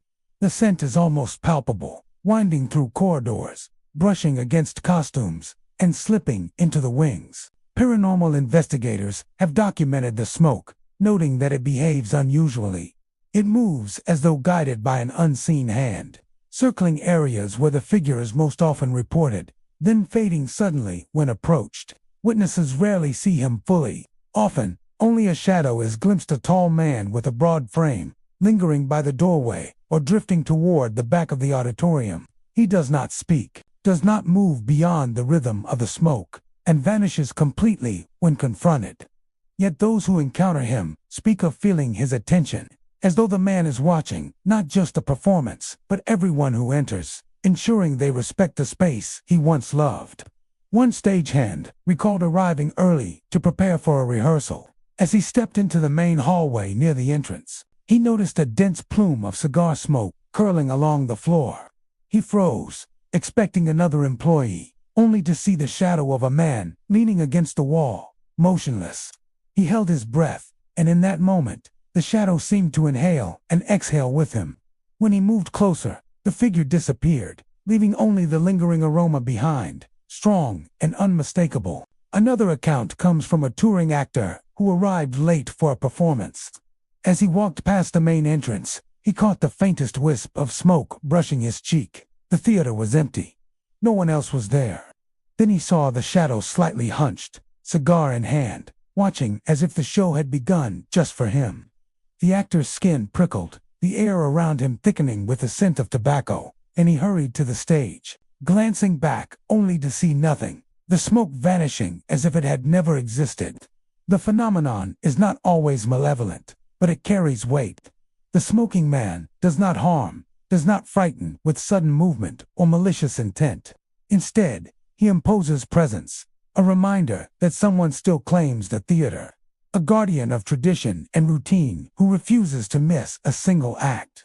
Visitors often feel compelled to move quietly, to respect the stage, as though the smoke itself carries judgment. The aroma, rich and lingering, is both comfort and warning, a signal that the past still observes the present. Researchers who have studied Piper's Opera House speculate that the man's attachment stems from devotion. He loved the theater deeply, attending every performance and maintaining the habit of smoking near the doorway, where he could watch without distraction. His sudden death may have tethered him to the space, leaving his essence, and even the physical smell of tobacco, behind. Some believe the smoke is residual energy, echoing the passion and habits of the man who once stood there, repeating nightly as though the final curtain never came. Visitors who encounter the phenomenon often describe it as nostalgic, yet unnerving. The scent is rich, almost intoxicating, and evokes an era long past. Yet beneath the pleasant aroma is an unmistakable sense of presence, of vigilance, of being watched by a figure who refuses to let the theater go empty. Those who remain in the hall too long report a subtle pressure in the air, a weight of expectation, as though they must behave perfectly or risk the scrutiny of the shadowy patron. Some skeptics suggest the smell of cigar smoke is merely residual from years past, absorbed into the wood and plaster of the old theater. Yet the consistent timing, the correlation with the shadow, and the sudden disappearance whenever someone approaches make this explanation difficult to accept. Those who have witnessed it insist it is deliberate, conscious, and tied to a single identity, the smoking man. Over the decades, his appearances have become part of the lore of Piper's Opera House. Staff prepare for his presence, acknowledging the scent when it drifts through the halls and giving silent deference to the doorway he haunts. Actors tell their stories quietly, sharing experiences of feeling observed by a phantom patron whose standards remain unaltered by death.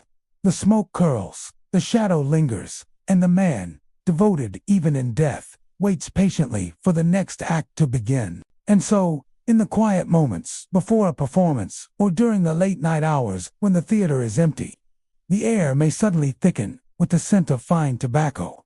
A shadow may appear by the doorway, inhaling slowly, savoring the moment, and watching with unwavering devotion.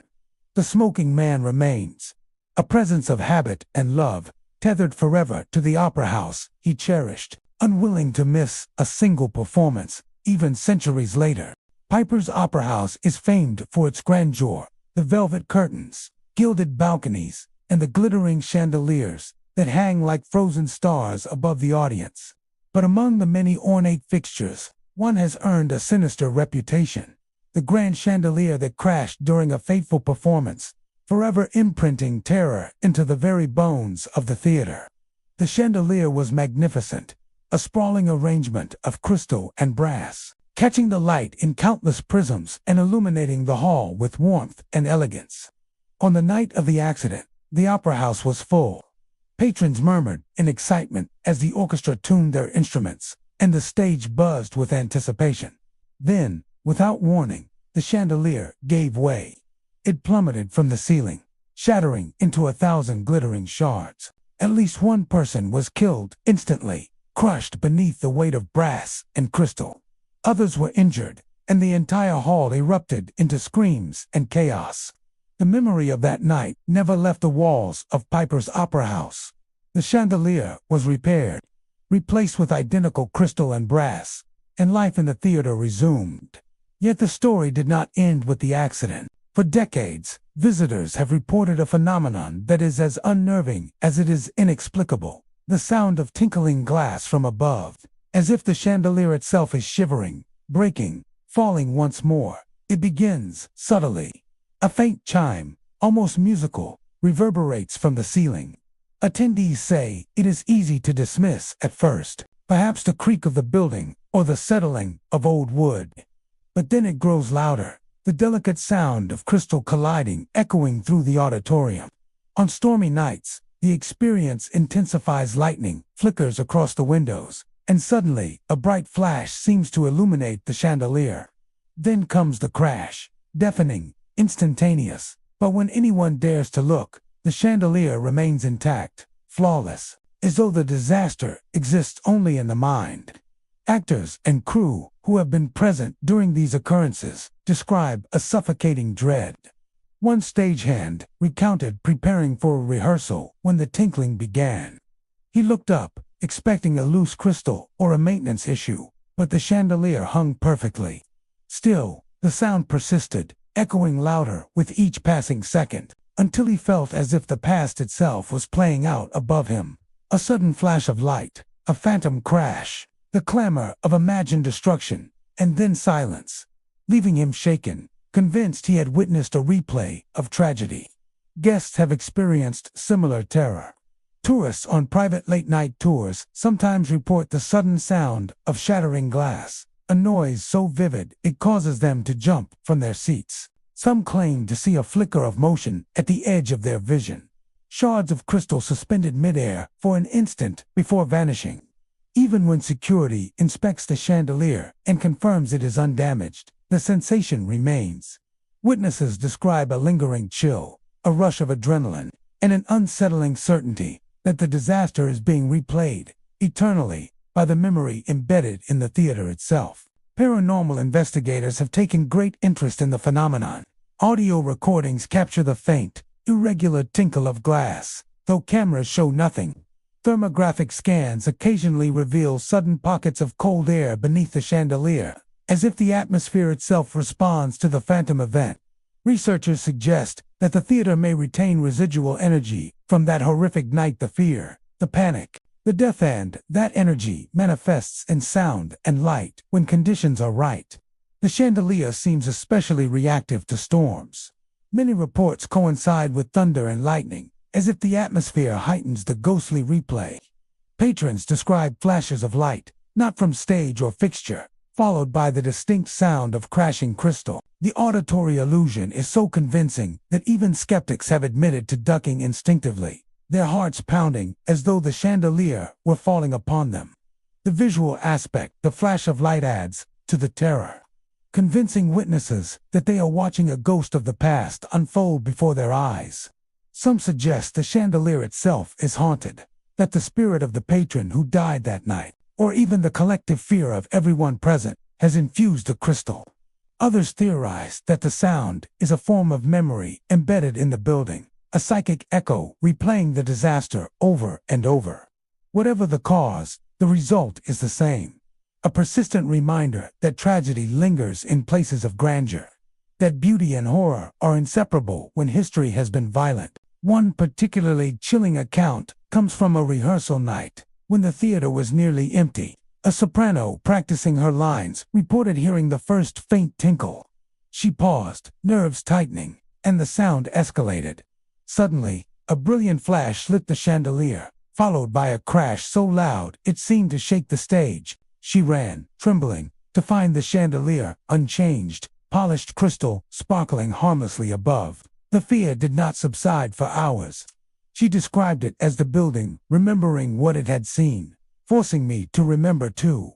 Even decades after the accident, the phantom sounds evoked the same terror.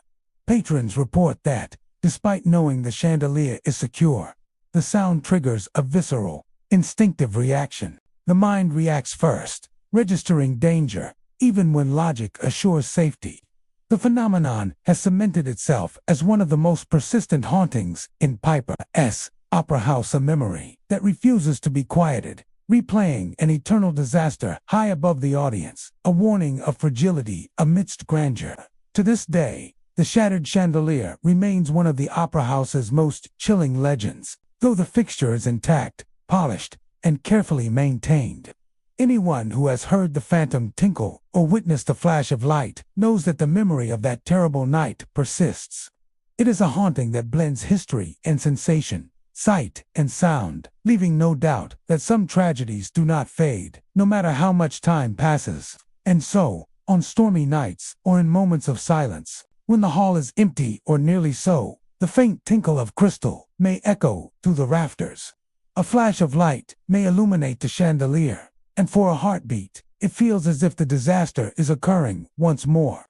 But when eyes look up, the chandelier hangs perfect and undisturbed, a ghostly reminder that history, like crystal, can fracture without ever breaking. Backstage at Piper's Opera House, the world feels different. The stage, grand and ornate, is a realm of sound and motion during performances. But when the crowds leave and silence settles in, the backstage corridors take on a life of their own. Among the many strange occurrences reported over the years, one of the most unnerving is the phenomenon known simply as the stage door knock. The door in question is old, wooden, and slightly warped with age. Its surface creaks and groans under normal conditions, but at odd hours, sometimes late at night, sometimes in the early hours before dawn, it rattles violently, as if someone is pounding on it with unrelenting force. The sound echoes through the hallways, bouncing off walls and filling the otherwise empty wings with a terrifying sense of urgency. Performers, crew, and even security personnel have all sworn they heard the knocks. The rhythm is deliberate, impatient, almost demanding. It is not the gentle nudge of wind or the faint vibration of the building settling. It is insistent, authoritative, impossible to ignore. Yet when anyone approaches and opens the door to confront the source, no one is there. The corridor beyond is empty, silent, and still. No footprints, no shadows, no indication that anyone had passed through. Only the echo of the knock remains, lingering like a warning. The experiences have been remarkably consistent over decades. A stagehand once recounted a late-night rehearsal when the knocks began suddenly. 3 hard strikes in succession, followed by a pause, then 4 more. He rushed to the door, heart hammering, only to find the area deserted. Other staff who arrived later heard the phenomenon repeat itself, each instance identical in its rhythm and intensity. Paranormal investigators have recorded dozens of such occurrences, capturing the sound of the pounding in crystal-clear detail, yet always failing to detect any physical presence. The origin of the stage door knock is the subject of speculation and folklore. One prevailing theory suggests it belongs to a long-deceased actor. someone eternally late for his cue, endlessly seeking entrance to the stage. In this interpretation, the knock is not meant to frighten but to express frustration, a desperate attempt to participate in performances he can no longer join. Actors who encounter the sound often describe a feeling of recognition, as if the spirit is tied to the craft itself, longing to play a role that death has denied him. Others believe the knock is an omen, a spectral warning of danger. The timing is sometimes linked to accidents, electrical failures, or inexplicable mishaps backstage. Some performers have sworn that a knock precedes an injury or a near miss, as if the unseen presence is trying to signal caution. In these cases, the phenomenon is less about lingering attachment and more about communication, a ghostly messenger tapping insistently to convey a message only the sensitive can perceive. One of the most harrowing accounts comes from a veteran actress who had stayed late for a private rehearsal. As she adjusted the last props, 3 sharp knocks sounded at the door she knew was locked. Heart pounding, she called out, expecting a colleague, but the only response was silence. She approached the door and opened it slowly, the wooden frame creaking under her hand. Nothing. The hallway beyond was empty. The sound came again, louder, almost demanding, and she swore it was in perfect rhythm with her own rapid heartbeat. She fled the room, convinced she had encountered a presence tied not only to the door, but to the very life of the theater. Security personnel have also reported encounters. During late-night checks, the door rattles violently, as though someone is attempting to force it open. Surveillance cameras record only the empty hallway, yet audio sensors capture the sharp, unmistakable pounding. Even skeptics are unnerved by the phenomenon, acknowledging that no logical explanation can account for the sound, the timing, and the consistency with which it occurs. The effect on those who experience it is profound. Many describe a mix of fear and fascination, a recognition of something beyond the ordinary. The knock seems to carry emotion, impatience, urgency, and, occasionally, frustration. Those who hear it often report their skin prickling, hair standing on end, and a sense of being watched or judged. It is as if the entity behind the door is aware of their every move, inspecting their work, evaluating their performance, or simply expressing the eternal frustration of being barred from the stage. Interestingly, the knock has been reported at moments of both preparation and solitude. It does not appear during bustling rehearsals or performances, but instead emerges when the theater is quiet, empty, and still. This suggests the phenomenon may be sensitive to human awareness, manifesting only when its presence can be fully felt. The rhythm, intensity, and insistence of the knocking seem almost conscious, a deliberate communication rather than a random haunting. Paranormal teams attempting to study the stage door knock have devised multiple experiments. They have isolated the door from drafts, installed vibration sensors, and even monitored the structure for settling or mechanical issues. Each test confirms what witnesses already knew. The sound is real, and yet it originates from no visible source. Audio playback often sends chills down the spine, a hard, impatient pounding echoing long after the recording ends.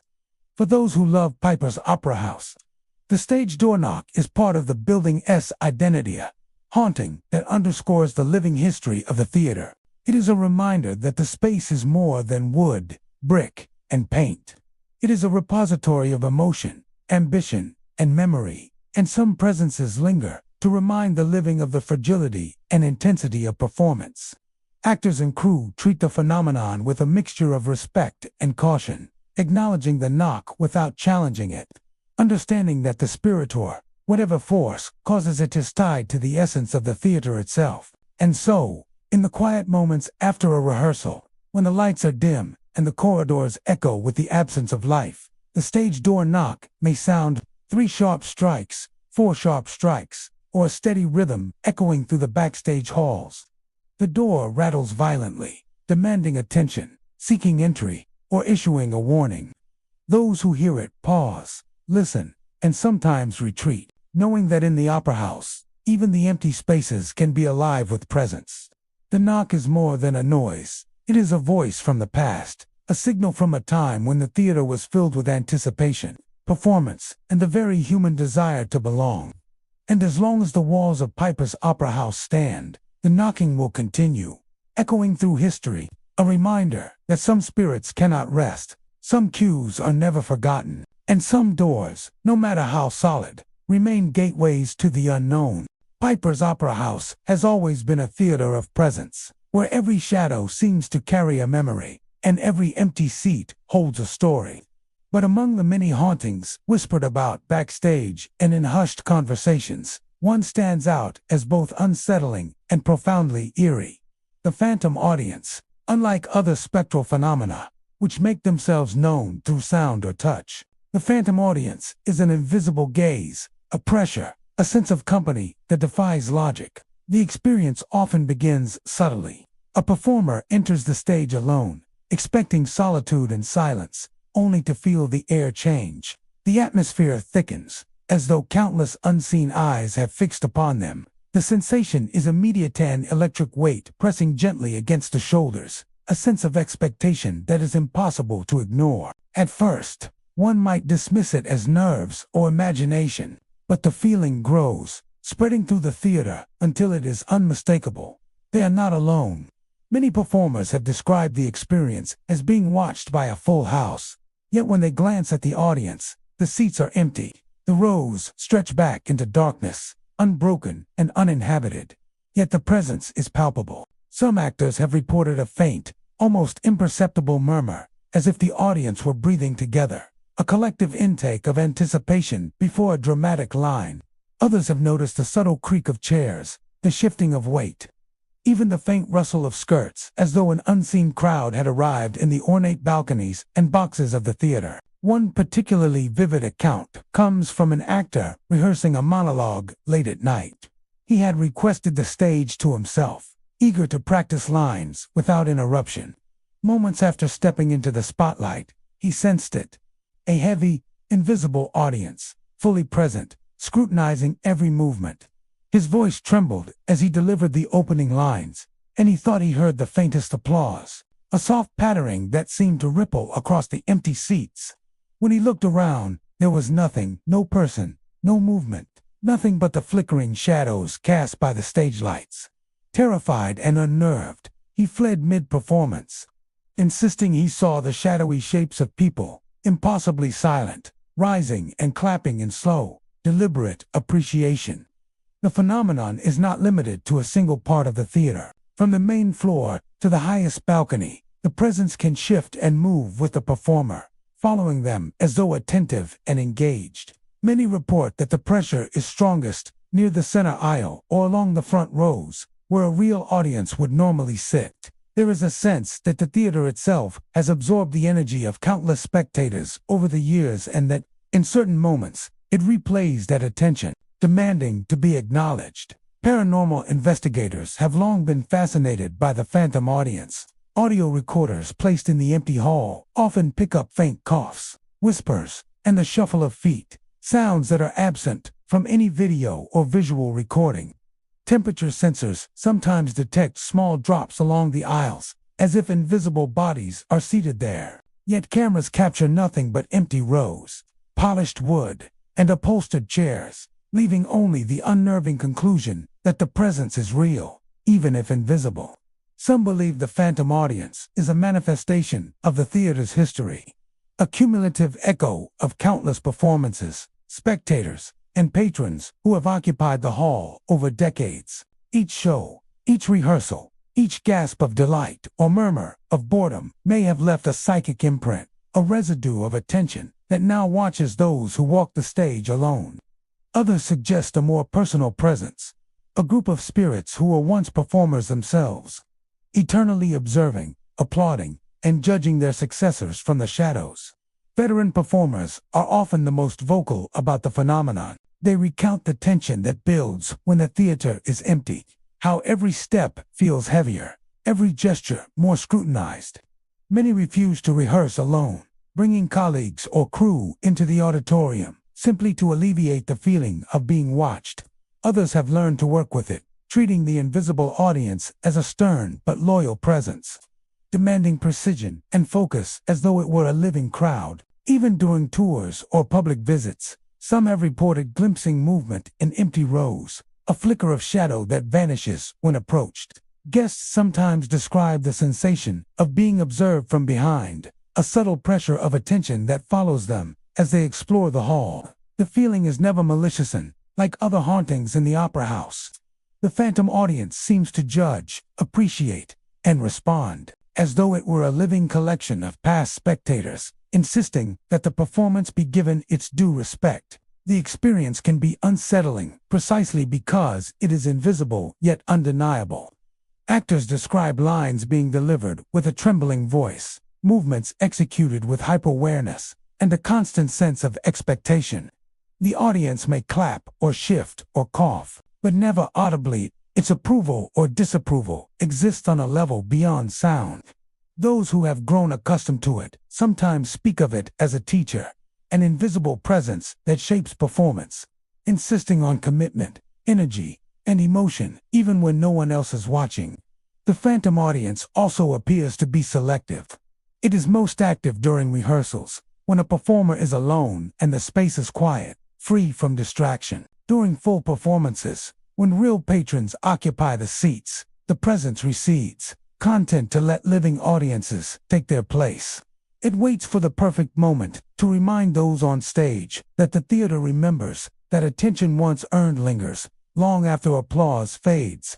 In this way, the phantom audience is both haunting and protective. It ensures that the spirit of performance remains vibrant, even when no one is there to witness it. It is a reminder that Piper's Opera House is not merely a building, but a repository of emotion, memory, and observation. Every line spoken, every gesture made, is stored in its walls, and at times, it watches, it listens, and it applauds. For those brave enough to rehearse alone, the experience is unforgettable. The seats remain empty, yet the air is thick with anticipation. Faint rustles and coughs echo through the hall. Shadows shift in the corners of the stage.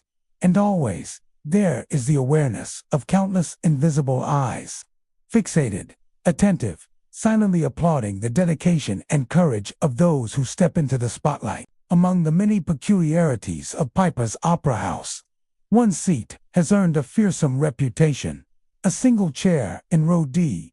Its ordinary appearance conceals a chilling secret. For anyone who dares to sit there experiences a cold unlike any other. The temperature drops sharply the moment someone makes contact with the seat. An icy sensation that seems to seep through skin and bone, lingering long after they have left. It is not merely discomfort. It is an unnatural chill that leaves visitors shivering and unsettled. A cold that feels alive, aware, and judging. Over the years, countless patrons, performers, and staff have reported this phenomenon. Some first notice a subtle draft, a whisper of cool air brushing against their neck or arms. Others feel the icy fingers immediately gripping them as they settle into the seat. The sensation is relentless, penetrating, almost tangible, as though an invisible body presses against them, drawing warmth away. No matter the season, the weather outside, or the heating inside, the chill persists. Attempts to warm the seat with coats or blankets prove futile. The cold returns, as if it is anchored to the seat itself rather than the person who occupies it. Photographs taken near row D often reveal even stranger occurrences. Faces of those seated appear distorted or stretched, sometimes with features grotesquely exaggerated or twisted. Cameras have recorded unexplainable blurs and shadows around the chair, as though the act of capturing the image awakens some latent energy. Even professional photographers, careful to control lighting and exposure, report anomalies, smudges where there is nothing, a haze of darkness hovering near the seat, or a sudden, inexplicable fog enveloping the frame. The legend behind the cold spot ties it to a man who once frequented the opera house, a critic known for his unforgiving reviews and piercingly sharp judgment. The man was said to occupy the same seat in row D every performance, pen and notebook in hand, ready to record every misstep and every flaw. He demanded perfection, not for the theater's sake, but for his own enjoyment, taking a morbid pleasure in witnessing errors and exposing them to the public. On one fateful night, During an intermission of a particularly long and lavish production, the critic collapsed in his seat, never to rise again. Some say it was his heart, overwhelmed by the tension of the performance or the excitement of critique. Others suggest a darker cause, tied to the intense aura of the theater itself, feeding on obsession and vanity. Since that night, the cold in row D has been interpreted as his lingering presence. Those who sit in the chair report a profound sense of scrutiny, a weight on their chest, as though the critic still judges every movement, every breath, every thought. It is not a benevolent observation. It is exacting, piercing, and unforgiving. The icy grip seems to intensify if one attempts to relax or ignore it, as though resistance itself invokes displeasure. Guests describe the experience as feeling examined, dissected, and found lacking, with the chill seeping not only into their bones, but into their very spirit. Performers and staff who have encountered the phenomenon speak of it in hushed tones. One stagehand recounted a late-night tour when a visitor, unaware of the legend, sat in row D. Moments later, they leaped up, shivering violently, muttering about a sensation of being stared at. They could feel the cold penetrating their clothing, their skin, even their thoughts. The stagehand recalled that the air around the chair seemed to shimmer, the room slightly darker, as if the seat itself were a vortex drawing in warmth and light. Actors have occasionally been brave or foolhardy enough to rehearse near row D. They report that lines spoken nearby echoed differently, carrying a subtle, accusing tone, as if the very air listens and weighs their words. Footsteps across the aisles feel amplified, each movement scrutinized, each gesture magnified in significance. The cold is not merely physical, it is psychological, seeding doubt, unease, and a creeping awareness of imperfection. Photographers and paranormal researchers have attempted to study row D systematically. Thermal imaging consistently shows a pocket of extreme cold, localized to the seat itself, defying all explanations related to drafts or air conditioning. Cameras occasionally capture faint silhouettes or smudges where no person stands. Recordings of ambient sound reveal an eerie static that rises when someone approaches the seat, a subtle, almost imperceptible hum that seems tuned to attention, as though the air itself holds judgment. Yet despite all technology, the phenomenon remains unexplained. The critic's presence, if indeed it is he, resists analysis. A ghostly authority asserting itself in ways both physical and psychic. Visitors who knowingly occupy the seat often prepare themselves mentally. Some wear extra layers, others try to focus on breathing or conversation to distract from the sensation, yet few last long. The cold in row D is insistent, inescapable, and profoundly personal. Those who leave the seat speak of lingering discomfort, a memory of chill clinging to their skin, an invisible gaze following them as they exit, and a nagging feeling that they were found wanting in some ineffable way. Despite her, perhaps because of its chilling reputation, the cold spot has become a part of the opera house's lore. Guides caution visitors, performers speak of it in whispers, and the chair remains in row D, unaltered, polished and empty, waiting for the next occupant. There is a sense that the chair is not merely haunted, but alive, an enduring legacy of obsession and scrutiny. It is as if the critic has refused to leave, tethered to his favorite seat, enforcing standards long after death. In the grand tapestry of Piper's Opera House, row D stands out, not for its comfort or view, but for its chilling, exacting presence. The cold is a reminder that some spirits linger with purpose, that memory and obsession can imprint themselves upon the material world, and that judgment, once absolute in life, can extend its reach far beyond death. Those who sit in the seat, even briefly, understand. The chair in row D is more than a seat. It is a sentinel, a reminder that some legacies endure in ways both visible and invisible, felt in the very bones of the living. Beneath the polished boards of Piper's Opera House lies a feature long forgotten by most visitors. The old trapdoor. Originally designed for dramatic entrances and sudden appearances, it once allowed performers to emerge from beneath the stage, startling audiences with perfectly timed surprises. Today, however, it serves a far more unsettling purpose.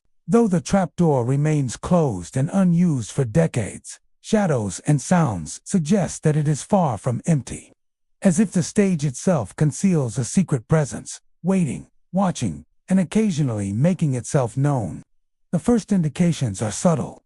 Technicians setting up lighting or adjusting stage props sometimes notice fleeting shadows darting across the hatch.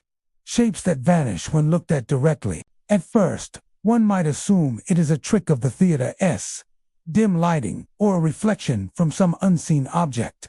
But repeated sightings suggest otherwise. Shadows shift against the wood in patterns that mimic movement, hands reaching, figures crouching, forms slipping just beyond perception. Those who witness it describe a feeling of unease, as though the shadows are conscious, aware of every step, and glance above. Along with the visual phenomenon, there is sound. From beneath the trapdoor comes knocking, irregular, deliberate, sometimes 3 soft raps, other times a quick staccato that echoes through the empty auditorium.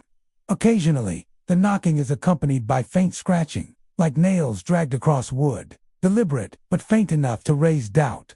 Staff who hear it at first try to attribute it to settling boards or the building's old plumbing, but the combination of sound, timing, and shadow is unnerving, leaving no simple explanation.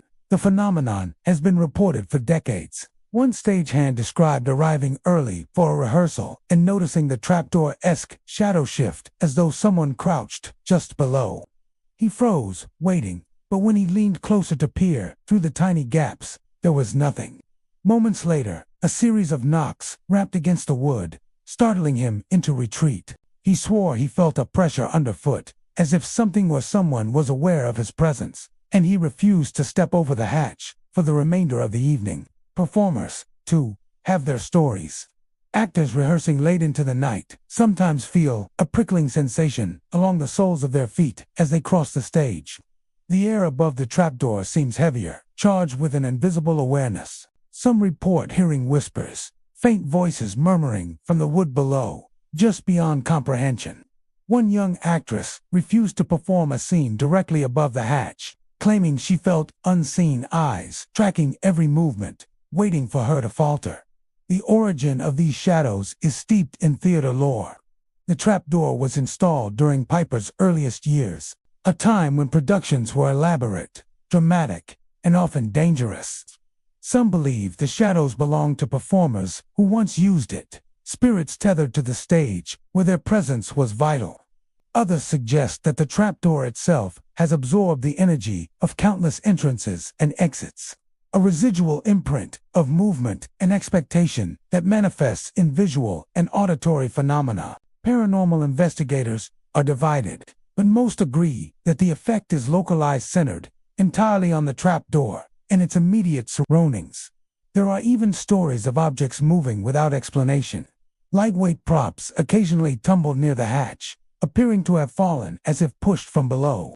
In one account, a small trunk used for stage effects rattled violently, then stopped abruptly, though no one was nearby. The combination of shadow, sound, and movement has created a palpable sense of fear for many working in the theater. Some refuse to cross the trapdoor altogether, walking wide around the stage or refusing evening rehearsals when no one else is present. Interestingly, the phenomenon seems tied to both time and anticipation. Shadows and knocks are most commonly reported during late-night rehearsals, after the audience has gone, or just before a major performance, when energy is high. It is as if the trapdoor senses tension and reacts to the presence of those who traverse the stage above it. Technicians note that when multiple people are on stage, the shadows are less pronounced, almost shy. Yet when a single performer crosses the hatch, the activity intensifies. Knocks grow louder. Scratching becomes more insistent. Shadows move more purposefully. Shadows appear elongated, distorted, or overlapping in ways that cannot be explained by normal lighting. Cameras capture faint smudges or darker areas where nothing stands. Even infrared and motion-sensitive equipment occasionally register movement beneath the trapdoor, though no physical form is ever found. For many, these signs reinforce the belief that something waits below, observing or lingering from another time. Veteran performers speak of the trapdoor in reverent tones. They treat it with caution, often leaving it undisturbed and avoiding any actions that might provoke whatever resides beneath. Some will place a foot lightly above it, testing for response, while others refuse to step near it at all. Over time, the trapdoor has become a kind of stage legend, a location associated with respect, fear, and acknowledgement of a presence that is neither fully here nor fully gone. In its way, the trapdoor represents the theater itself, a space where past and present intertwine, where performances leave residual echoes, and where the dedication of actors, technicians, and audience members alike is never truly forgotten. The shadows beneath it, the knocks that rise from within, and the scratching that hints at life beyond perception all are part of a theater that remembers, that reacts, and that holds on to its history in ways that defy logic. Today, the trapdoor remains closed, polished, and largely ignored by the public. Yet those who work the stage know better. They walk carefully, aware that below the boards, shadows shift and wait. Knocks and scratches may rise without warning, and the chilling sensation of being watched lingers. Some say it is a playful presence, eager to participate in rehearsals from beneath the stage. Others warn it is far less benign, a ghostly sentinel bound to the trapdoor, guarding secrets of performances past. For anyone crossing the stage at Piper's Opera House, the trapdoor is a reminder. Even empty spaces are not empty, and beneath the floorboards lies a world of shadows, sounds, and unseen watchers. The hatch is more than a relic of theatrical design. It is a portal to the unknown, a threshold where the living encounter the echoes of those who have come before, and a place where courage and caution are measured in equal parts. Piper's Opera House has long been celebrated for its elegance, its history, and the sense that every inch of the theater holds a story. Among the many tales whispered in the shadows, the phenomenon of the ghostly ushers stands out as one of the most consistently reported and inexplicably eerie. Patrons often arrive expecting a normal evening, only to encounter attendants who are polite, formal, and dressed in period uniforms that seem almost frozen in time. Yet when anyone turns to acknowledge or thank them, the figures vanish, leaving only the faint impression of a guiding hand or a whisper of footsteps behind. The first impressions are always subtle. A guest may feel a light tap on their shoulder, a gentle gesture directing them toward their seat, or notice a figure walking beside them, silently guiding. The ushers are described as impeccably dressed, wearing crisp coats, vests, and hats reminiscent of the early 20th century, carrying a quiet dignity that seems almost otherworldly. Their demeanor is flawless, polite, attentive, and entirely focused on their duty. They move efficiently, never hurried, but always precise, guiding visitors through aisles and toward empty seats, as if rehearsed for eternity. And yet, the moment someone turns to speak to the usher, to ask a question or offer thanks, they are gone. The aisle is empty. The warm wood of the seats, the glow of the lamps, the murmurs of other patrons remain, but the guiding presence has vanished without a trace. Some report feeling a sudden chill, or the faint echo of a footstep fading into silence. Others sense an inexplicable weight lift from their shoulders, a physical sensation that accompanies the disappearance of the spectral figure. This experience is so common that theater staff have learned to anticipate it. Guides now gently warn visitors that the ushers may vanish, and that there is no cause for alarm. Security and personnel understand that the phenomenon is not malevolent. Instead, it is widely interpreted as a protective, lingering presence, devotion to the theater so strong that even death has not ended their service. Some guests, initially startled, end the evening with a mixture of awe and gratitude, convinced they have been in the presence of history itself. Witnesses have described a wide range of interactions. A couple attending an evening performance reported being guided to their seats by a perfectly dressed usher, who nodded politely as he directed them through the shadows of the aisles. When they turned to offer thanks, he had vanished, leaving the faint scent of tobacco and old cologne in the air. Another account involves a lone visitor, unfamiliar with the opera house layout, A shadowy figure appeared beside him, gesturing him toward the correct balcony and whispering softly, though no lips moved. When the visitor finally reached for his hand to express gratitude, the figure was gone, leaving only the impression of warmth that lingered for several minutes.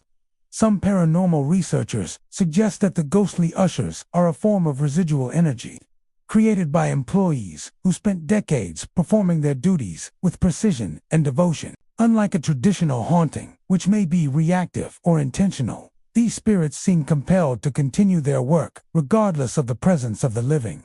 Their actions are methodical and consistent, appearing only when guidance is needed, fading once their task is complete. In this sense, the ushers are not restless in a malevolent way. They are disciplined, bound to the theater and its routines, reenacting their nightly duties in a loop that never ends. Others propose a more personal explanation. Some of the ushers may have died on the job or shortly after retiring, unable to fully leave behind the place they loved. Their lingering presence, manifested as guidance and assistance, reflects loyalty, pride, and a sense of purpose that transcends mortality. Visitors often describe a feeling of reassurance, of being quietly protected by an unseen hand, even when the logic of the situation makes no sense.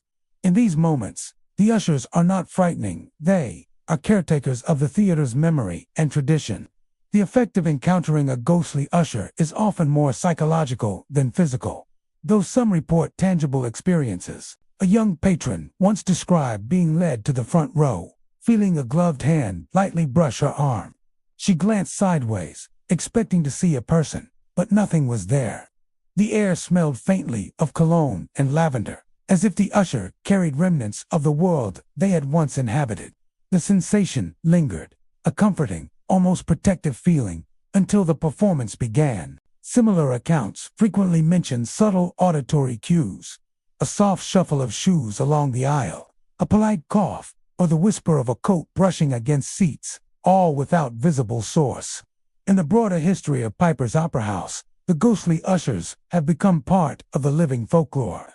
They are discussed in interviews with performers, written about in local newspapers, and even referenced in tour scripts. Staff treat the phenomenon with respect, ensuring that the areas frequented by the spectral guides are maintained, polished, and free of obstacles.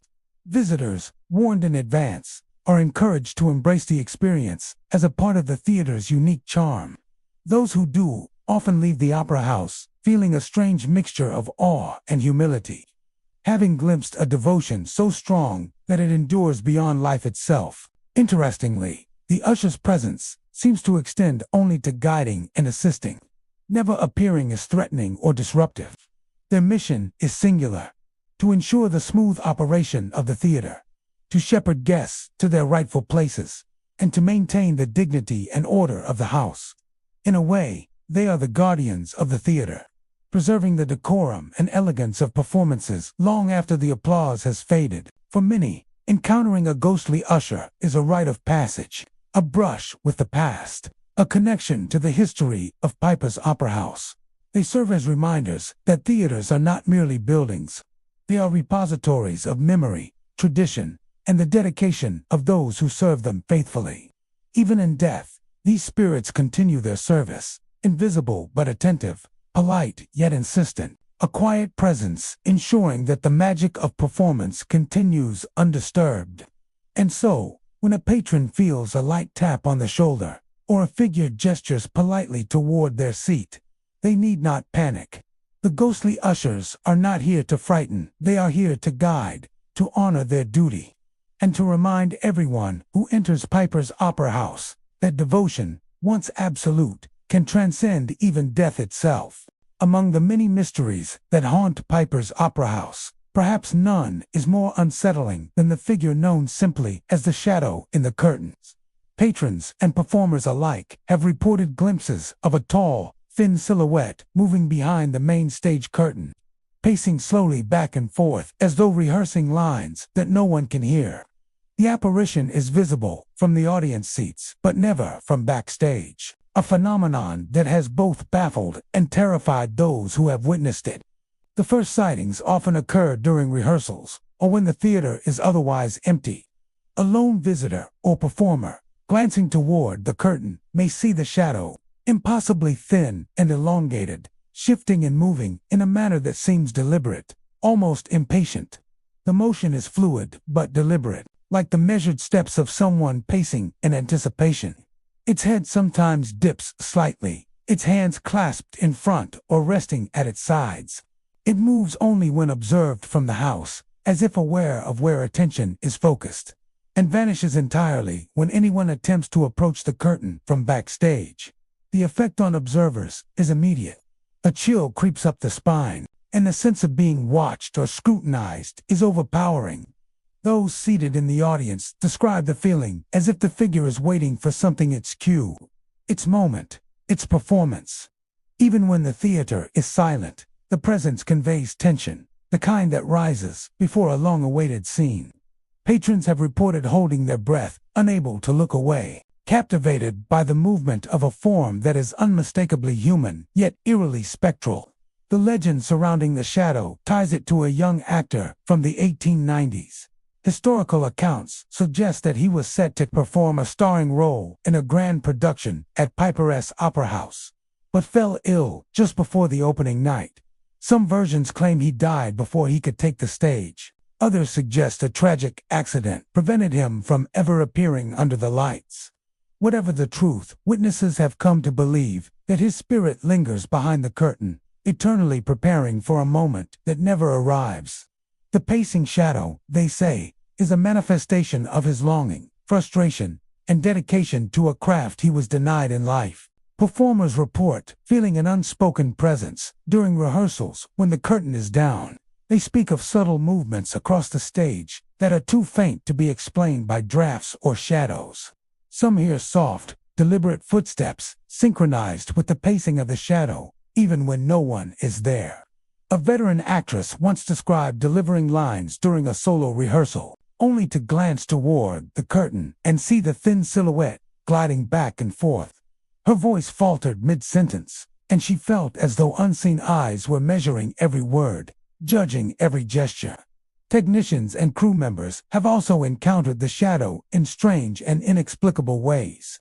Stage lights occasionally flicker in alignment with the figure's movements, though no electrical faults can be found. Sound equipment may hum faintly, producing tones just below the threshold of hearing, which some attribute to the actor's lingering anticipation.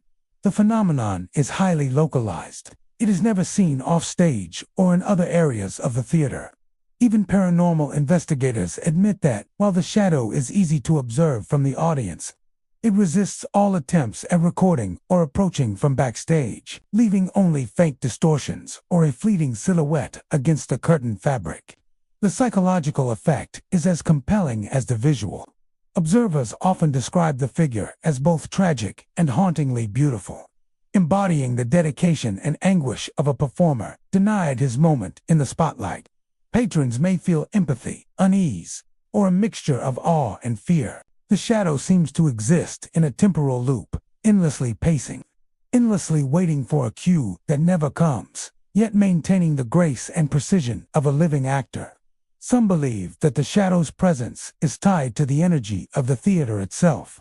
Piper's Opera House has hosted thousands of performances over the decades, each leaving an imprint on its walls, curtains, and floors. The young actor's spirit, some theorize, merged with this energy, creating a lingering presence that manifests only in specific conditions. When the theater is quiet, when the house is empty or nearly so, and when the attention of a human observer is focused directly on the curtain.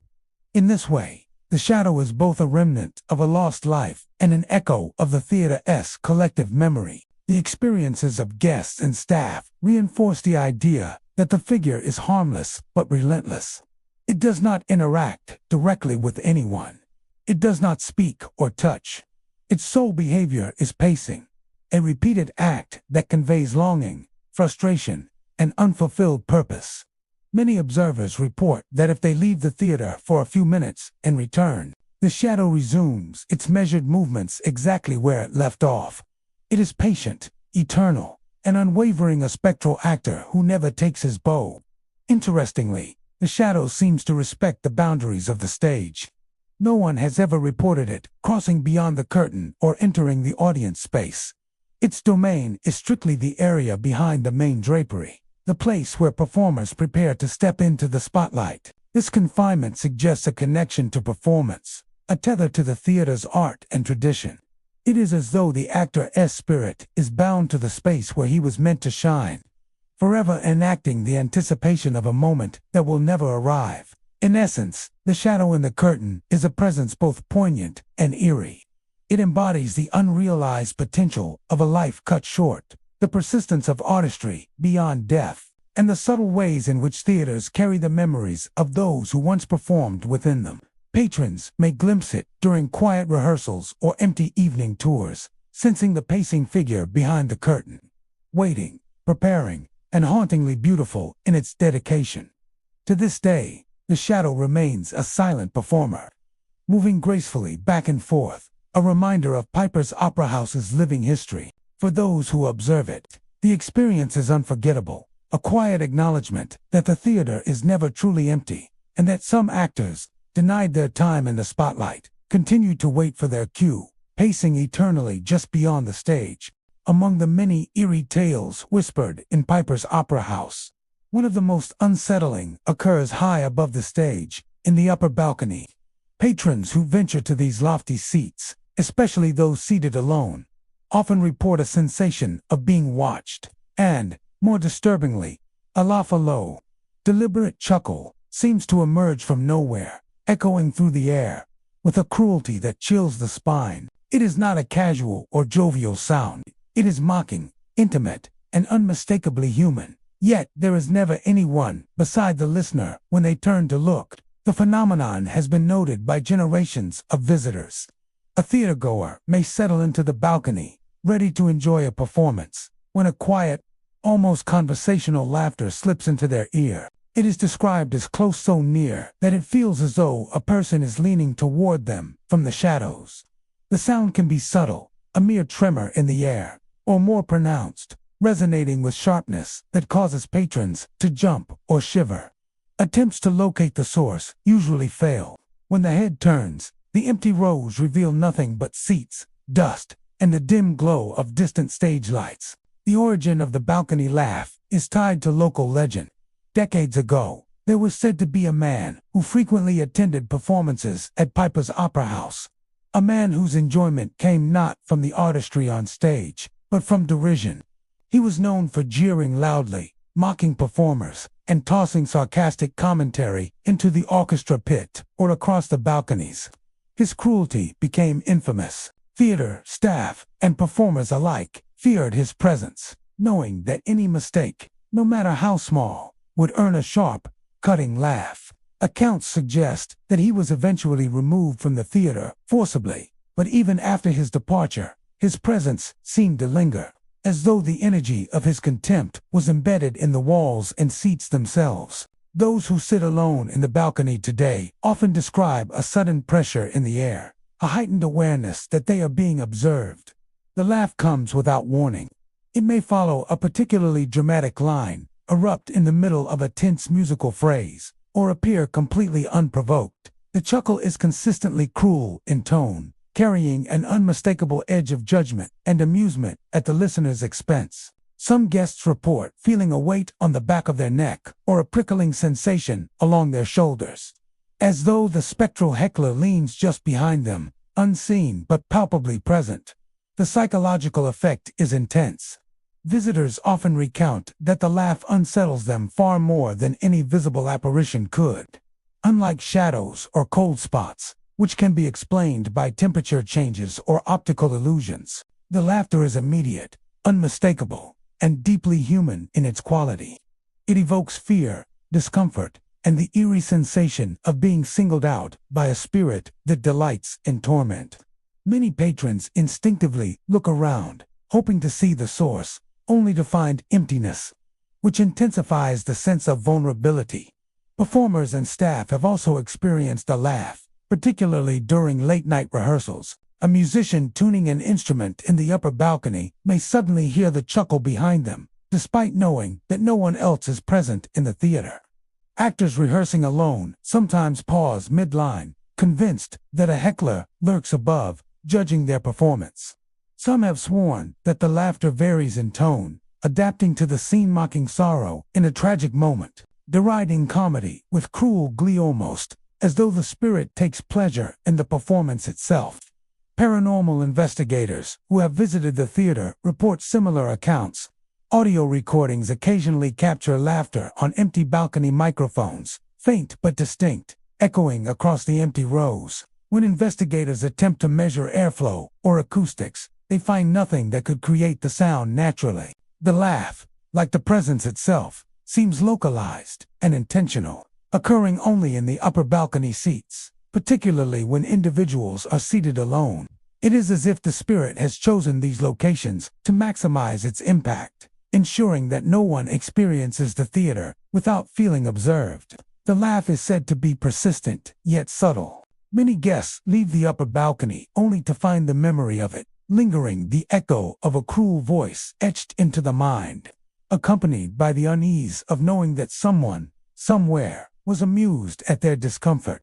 Some claim that if one sits quietly and listens carefully, the laugh can be heard softly. Even during daylight hours or when the theater is otherwise empty, its persistence has made the balcony laugh a well-known tale among staff, performers, and repeat visitors, who often warn newcomers to expect the phenomenon. Despite its unsettling nature, the laugh has become part of the theater's identity. Some see it as a reminder of the human history of Piper's Opera House, the countless personalities who have passed through its doors and left traces of themselves behind. Others interpret it more ominously. The spirit of a man so fixated on mockery that even death cannot release him from his habit, roaming the upper balcony to ensure that no performance goes untaunted. Whether playful or vengeful, the laughter is a constant presence, a ghostly reminder that the theater remembers every observer, every misstep, and every moment of human attention. For visitors brave enough to sit alone in the upper balcony, the experience is unforgettable. The laugh is never directly threatening, yet its intimacy and cruelty leave a lasting impression. Some leave the theater with chills, glancing nervously at empty balcony seats long after they have departed. Others accept the presence as part of the opera house's charm, a spectral witness to every performance, forever tied to the shadows and the echoes of applause and critique alike. The balcony laugh is a haunting reflection of the human capacity for judgment and derision, a reminder that some spirits linger not for vengeance, but for the continuation of habits carried from life.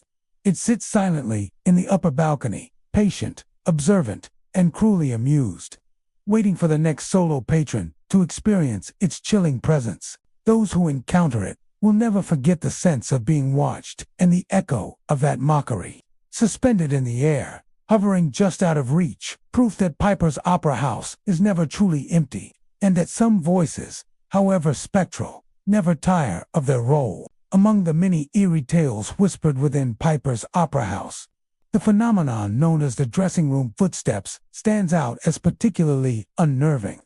For performers preparing behind closed doors, the experience begins innocuously. A faint thump, a soft scrape, or the unmistakable cadence of boots against the hallway floor. At first, one might dismiss it as a fellow actor arriving late, a stagehand, or a delivery of props. But soon it becomes clear that something far stranger is at work.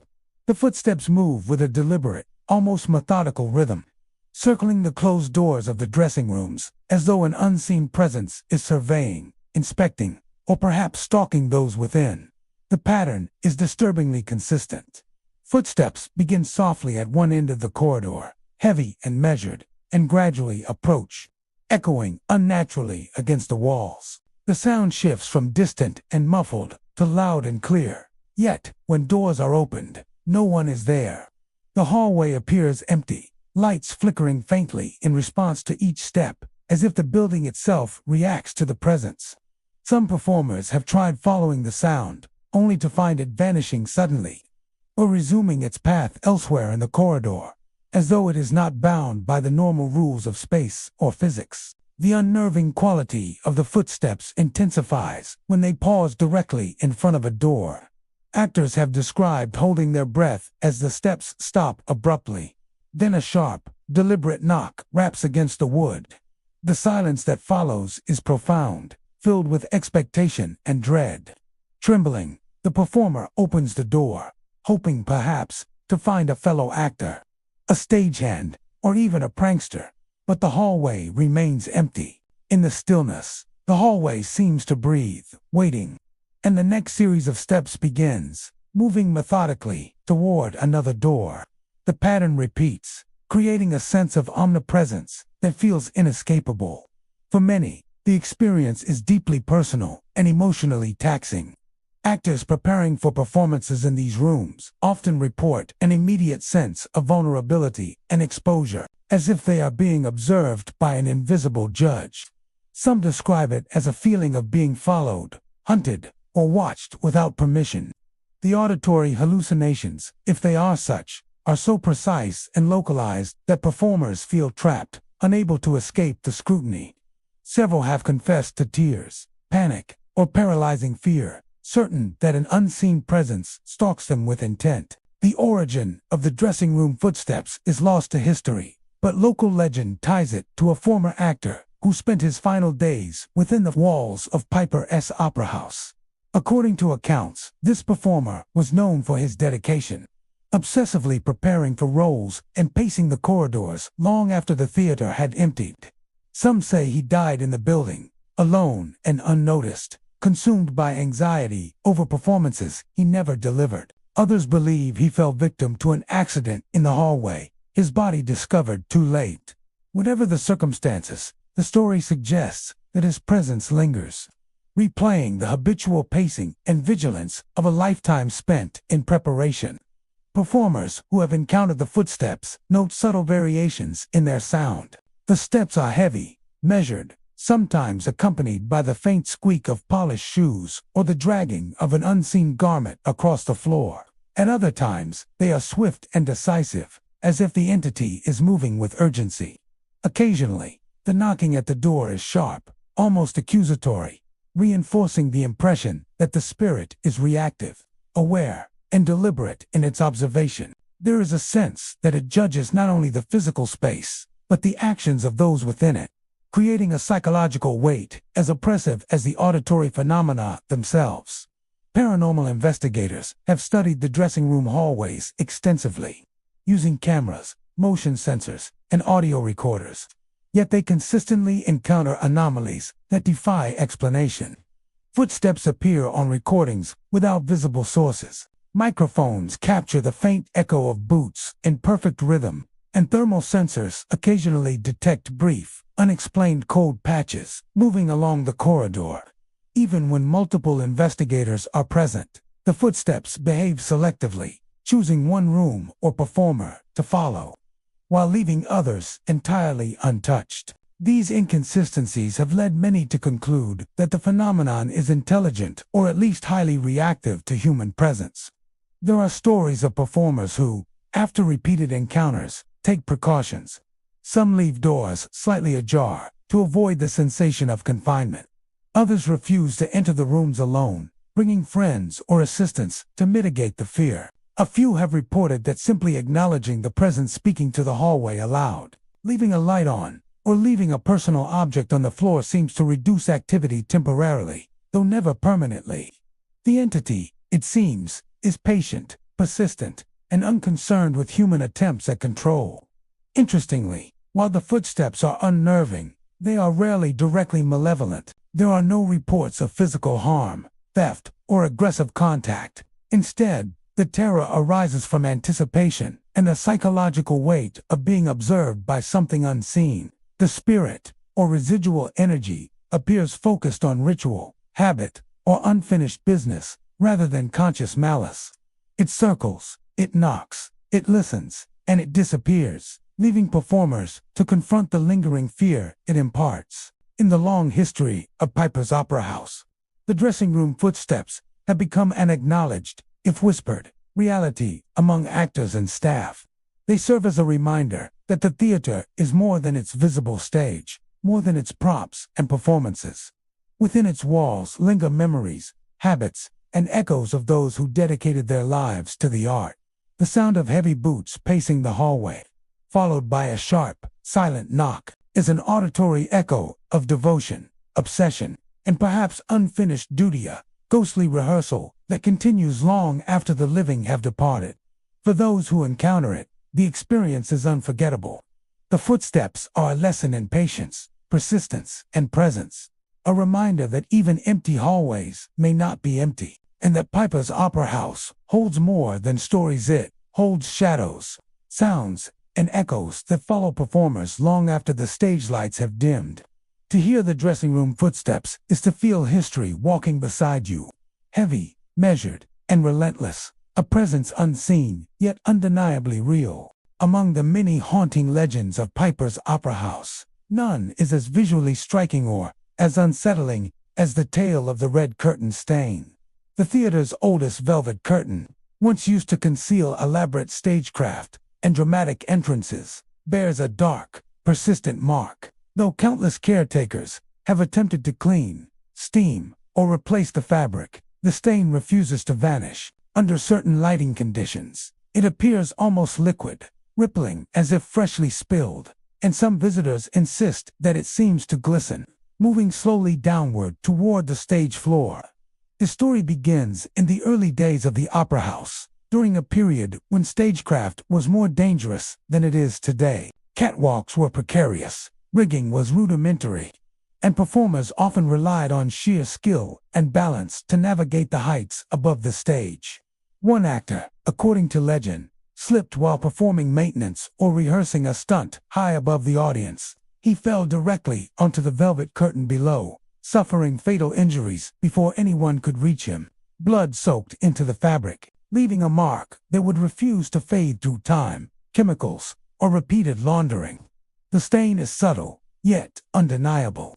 In the daylight, it may appear only as a darker patch in the deep red velvet, easily overlooked by casual visitors. But when the house lights are dimmed, or during evening performances, when the stage is bathed in dramatic hues, the mark transforms. Shadows and low lighting give it a three-dimensional quality, and the edges of the stain seem to shimmer. Observers swear that it moves, rippling slowly, as if the blood itself is settling or reaching toward the audience, unwilling to remain confined to its original spot. Some claim they can see tiny droplets forming along the edge, then vanishing before they hit the stage floor. Many patrons have reported an inexplicable sense of unease when near the curtain. The air seems heavier, tinged with a faint metallic scent of iron, and an oppressive chill often accompanies the visual anomaly.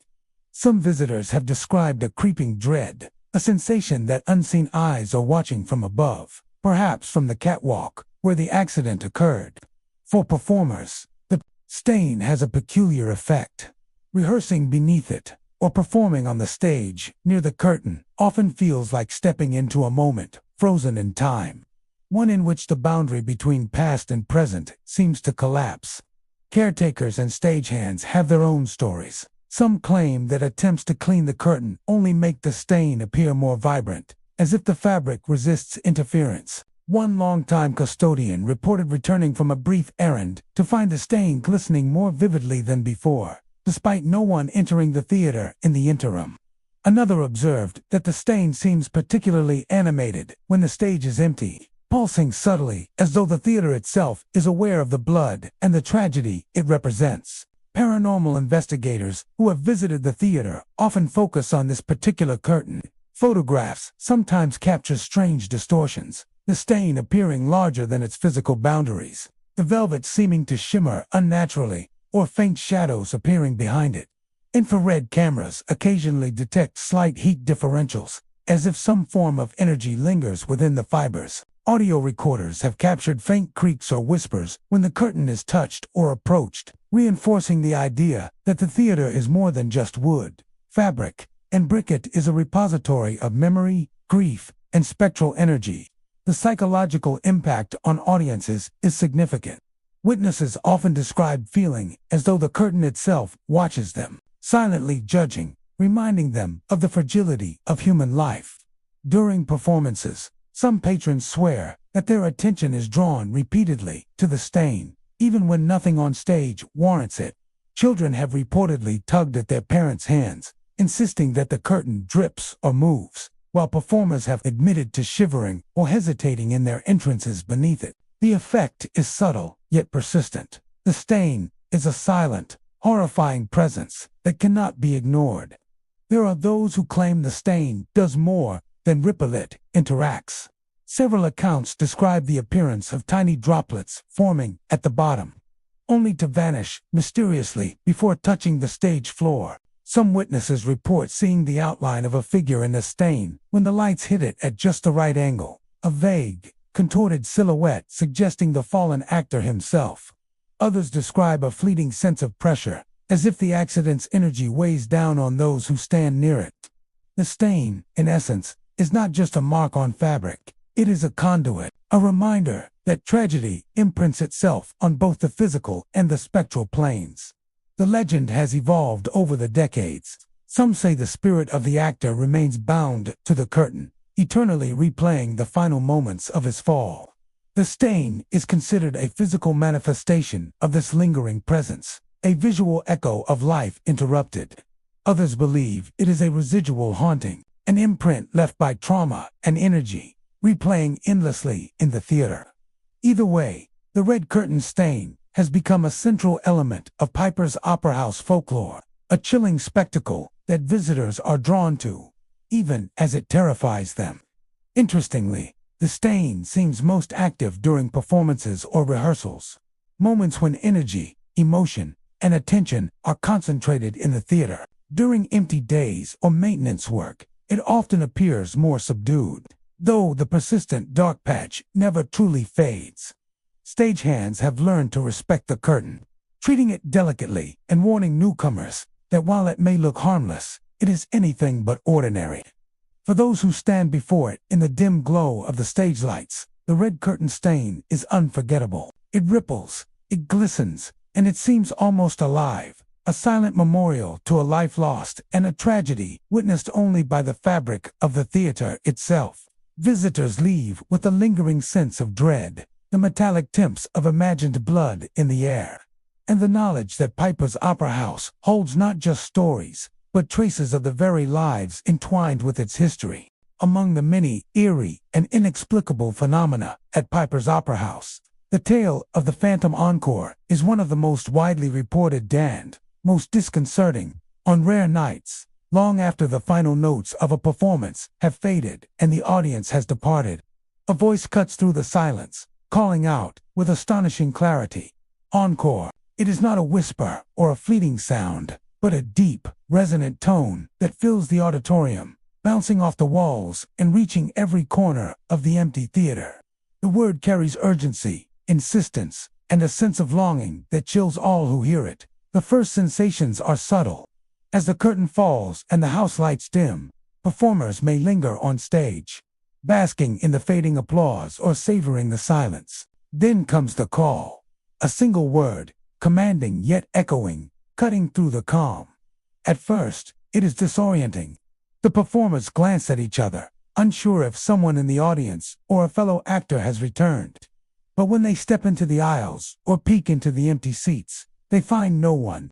The sound seems to emanate from everywhere and nowhere at once, enveloping the theater like a presence that refuses to leave. Many staff and seasoned performers insist that it is always the same voice, described as booming, male, and filled with desperation. The Phantom Encore does not simply request applause, demands continuation. Some say it carries the energy of a patron who died deeply invested in the theater, one who could not bear to let a performance end. Others speculate that it belongs to a former performer, someone whose love for the stage was so absolute that even death cannot silence it. In either case, the experience is profoundly unnerving, and few who have heard it ever forget the sound. The acoustics of the theater, while remarkable, cannot fully explain the phenomenon. Multiple investigations have been conducted, including sound analysis, audio recordings, and observation by paranormal researchers. While it is true that voices can sometimes echo in unusual ways, The Phantom Encore behaves unlike any natural acoustic anomaly. The word is distinct, unmistakable, and always uttered with the same resonance and tone. Even recordings captured on high-sensitivity equipment reproduce the voice faithfully, leaving investigators puzzled and confirming that it is not a simple trick of reverberation. Witnesses describe the experience as more than auditory. Alongside the booming voice, a tangible presence seems to fill the theater. The air may grow colder, and the faint vibrations of unseen footsteps are sometimes felt across the stage. Some performers report a subtle pressure on their shoulders or the sensation of being watched, as though the Phantom Encore is both vocal and corporeal, insisting on attention even when the theater is empty. In rare instances, lights have flickered in response to the call, amplifying the sensation that something otherworldly is attempting to extend the performance beyond its natural end. The history of Piper's Opera House provides possible context. Built in the late 1800s, the theater has seen countless productions, performers, and audiences. It has been a stage for triumphs, tragedies, and the mundane rigors of live theater. Over the decades, several performers and patrons have reportedly died within its walls, their passions and obsessions lingering as residual energy. Among these stories is one of a wealthy patron, known for his devotion to the opera, who reportedly collapsed during a final act, muttering insistently that the performance could not end. Legend suggests that his spirit remains in the theater, eternally demanding encores, ensuring that no performance is allowed to fade without his approval. Audiences who linger after a show sometimes report hearing the call as well. The voice can startle, echoing in the empty rows or reverberating across balconies. Some describe it as thrilling yet terrifying, a reminder that the theater is alive in more ways than one. Staff members caution that hearing the Phantom Encore is rare, but not impossible, and those who experience it often leave the opera house with goosebumps, a sense of awe, and a lingering awareness of forces unseen. Performers have learned to respond in various ways. Some acknowledge the call silently, bowing in respect to an invisible audience. Others retreat cautiously from the stage, choosing not to challenge the presence. In some cases, musicians have attempted to play a few bars in response, reporting that the voice grows quieter, almost satisfied, before vanishing entirely. It is as if the Phantom Encore does not seek harm but craves recognition, a continuation of the performance that was once abruptly cut short. The phenomenon is subtle yet profoundly affecting. Unlike shadows or fleeting apparitions, the voice leaves a psychological imprint. Those who hear it often report a mix of awe, fear, and an almost devotional respect. The call embodies longing, obsession, and the unfulfilled desires of someone who is intimately connected to the art of performance. Even when the sound fades, the feeling of presence lingers, a reminder that Piper's Opera House is not just a building, it is a vessel for memory, passion, and the echoes of those who loved it most. Over the years, the Phantom Encore has become an accepted part of the theater's folklore. Visitors, performers, and staff pass on the story, warning newcomers of the possibility of a late-night, post-performance call. Many regard it as a blessing and a curse, terrifying in its immediate, yet strangely beautiful, a tribute to the intensity of devotion that can extend beyond life itself. It is a rare phenomenon, one that commands respect and humility from all who encounter it. Ultimately, the Phantom Encore is a haunting affirmation of the power of theater. It reminds those who hear it that the magic of performance does not exist solely in the living world. Some spirits, unlike the living, never wish the curtain to fall. They linger, they demand attention, and they call out for encores long after the applause has faded, ensuring that the heartbeat of Piper's Opera House continues to echo through time. To witness the Phantom Encore is to feel the living presence of history, artistry, and obsession converging in one moment, a chilling reminder that at Piper's Opera House, the show may be over for the living, but for some, it never truly ends. Among the many spectral legends that haunt Piper's Opera House, few are as unsettling or as elusive as the silent figure on the roof. Locals passing the theater late at night have occasionally glimpsed the outline of a solitary person perched high above the street.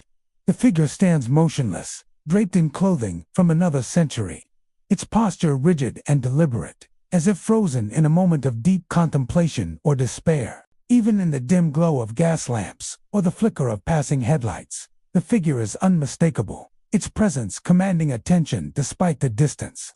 The first encounters are disorienting. Pedestrians report a sudden awareness of being watched, a creeping unease that sets their pulse racing.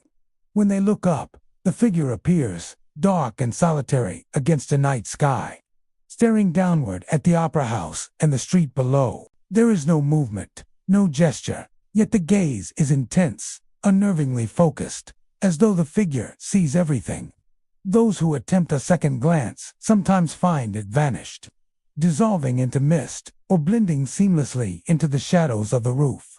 The sudden disappearance leaves witnesses shaken, struggling to reconcile the reality of what they saw with the impossibility of it. The origin of the silent figure on the roof is steeped in rumor and tragic history. Some claim the apparition is the spirit of an actor from the late 19th century, a man of immense talent who, despite his dedication, never achieved acclaim, driven by despair and the crushing weight of perceived failure.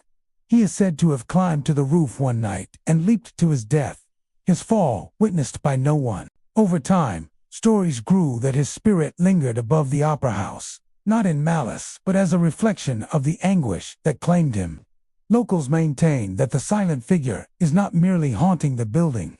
He is eternally replaying the moment of his decision, trapped between sorrow and the sky. Others interpret the apparition differently. Rather than a figure of despair, some suggest the silent figure is a guardian, a protective presence watching over the opera house. From his high vantage point, he surveys the building, the street, and the lives within, ensuring that the theater remains undisturbed. Those who encounter him often describe a chill that is more contemplative than threatening, as though the figure observes without malice, yet conveys the quiet weight of inevitability, the certainty that the house and its history are sacred, and that trespassers or those with ill intent should be wary.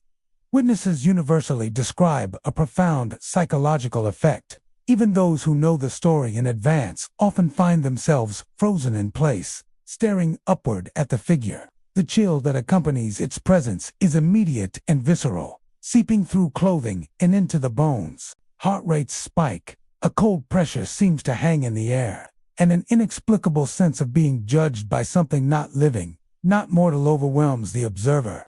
Many recount stepping backward, stumbling, or hastening their pace as if fleeing an unseen force, yet compelled to glance back again, unable to resist the pull of the silent, watchful gaze. The figure's attire is described with remarkable consistency across decades. Witnesses report old-fashioned clothing, a long coat or jacket, perhaps a waistcoat, trousers of a bygone cut, and sometimes a hat that casts a shadow over a featureless or mist-obscured face. Despite variations in lighting and weather, the figure maintains the same general appearance, as if preserved in time. Rain, wind, and snow seem to have no effect, and the figure's position on the roof remains constant for those who observe it over minutes or even longer. Some accounts include eerie interactions, subtle yet unnerving. A lone traveler might glance up and sense a momentary shift, as if the figure leans ever so slightly forward. A faint mist seems to drift downward from the figure, or the shadows around him lengthen unnaturally. Though there is no verbal communication, the emotional impact is undeniable. Awe, fear, sorrow, and the unmistakable sense of being confronted with the finality of mortality. Even seasoned urban explorers and paranormal investigators describe a weight on their chest or the sensation of invisible eyes tracing their movements, confirming that the silent figure exerts influence beyond mere sight. Paranormal investigations have attempted to capture the apparition on camera, with mixed results. Photographs often produce vague, shadowy shapes at the edge of the roofline, or wisps of mist where the figure should be. Infrared and thermal imaging sometimes detect cold spots in the area immediately surrounding the roof, reinforcing the notion of an unseen presence. Yet the clearest encounters remain those reported by witnesses. Fleeting, chilling, and impossible to fully document. The figure seems almost aware of observation, materializing only when unanticipated, vanishing when attention lingers too long. The legend has endured because of its subtlety and consistency. Unlike other hauntings that rely on loud noises or dramatic apparitions, the silent figure exerts influence through stillness, presence, and suggestion. It embodies the weight of tragedy and the mystery of the unseen, a reminder that not all hauntings announce themselves with grand gestures. The simplicity of standing silently, observing, and disappearing into mist is enough to unsettle even the most skeptical. For those who encounter the silent figure on the roof, the memory lingers long after leaving Piper's Opera House. Pedestrians recount their experience with a mixture of awe and terror, describing the faint chill, the weight of the gaze, and the surreal impression that they had looked directly into the eyes of death itself. They often return home, shaken, unable to fully explain what they saw, yet certain that the figure's presence was real. Ultimately, the silent figure on the roof is a haunting emblem of Piper's Opera House. Whether a spirit trapped by despair, a guardian watching over the building, the solitary figure, dressed in old-fashioned attire and dissolving into mist, reminds all who glimpse it that the Opera House is more than wood, brick, and velvet. It is a repository of lives, obsessions, and memories, forever shadowed by those who remain unseen, yet profoundly felt. At Piper's Opera House, the roof is never truly empty. Some nights, for those willing or perhaps unwilling to look up, a silent figure stands watch, and the cold, immovable gaze meets them. The legend endures, chilling all who pass, a timeless testament to the boundary between life and what lies just beyond. And so, the curtain falls on Piper's Opera House, a place where history and hauntings intertwine. Within its grand walls, echoes of applause mingle with whispers of sorrow. The velvet curtains sway with shadows, and the stage remains forever alive with spirits who never left. Perhaps the Opera House is more than just a building. Perhaps it is a vessel holding fragments of every joy, every tragedy, every heartbeat that once passed through its doors. The laughter of children, the applause of audiences, the final sighs of those who never went home, linger, woven into its very foundation. So, should you ever find yourself in Virginia City, step inside Piper's Opera House. Sit quietly in the balcony. Listen closely near the stage. Smell the air for roses, or cigar smoke, or the faint must of earth. And if you feel a hand brush against yours in the dark, don't be afraid to applaud. After all, the spirits there have been waiting for an audience.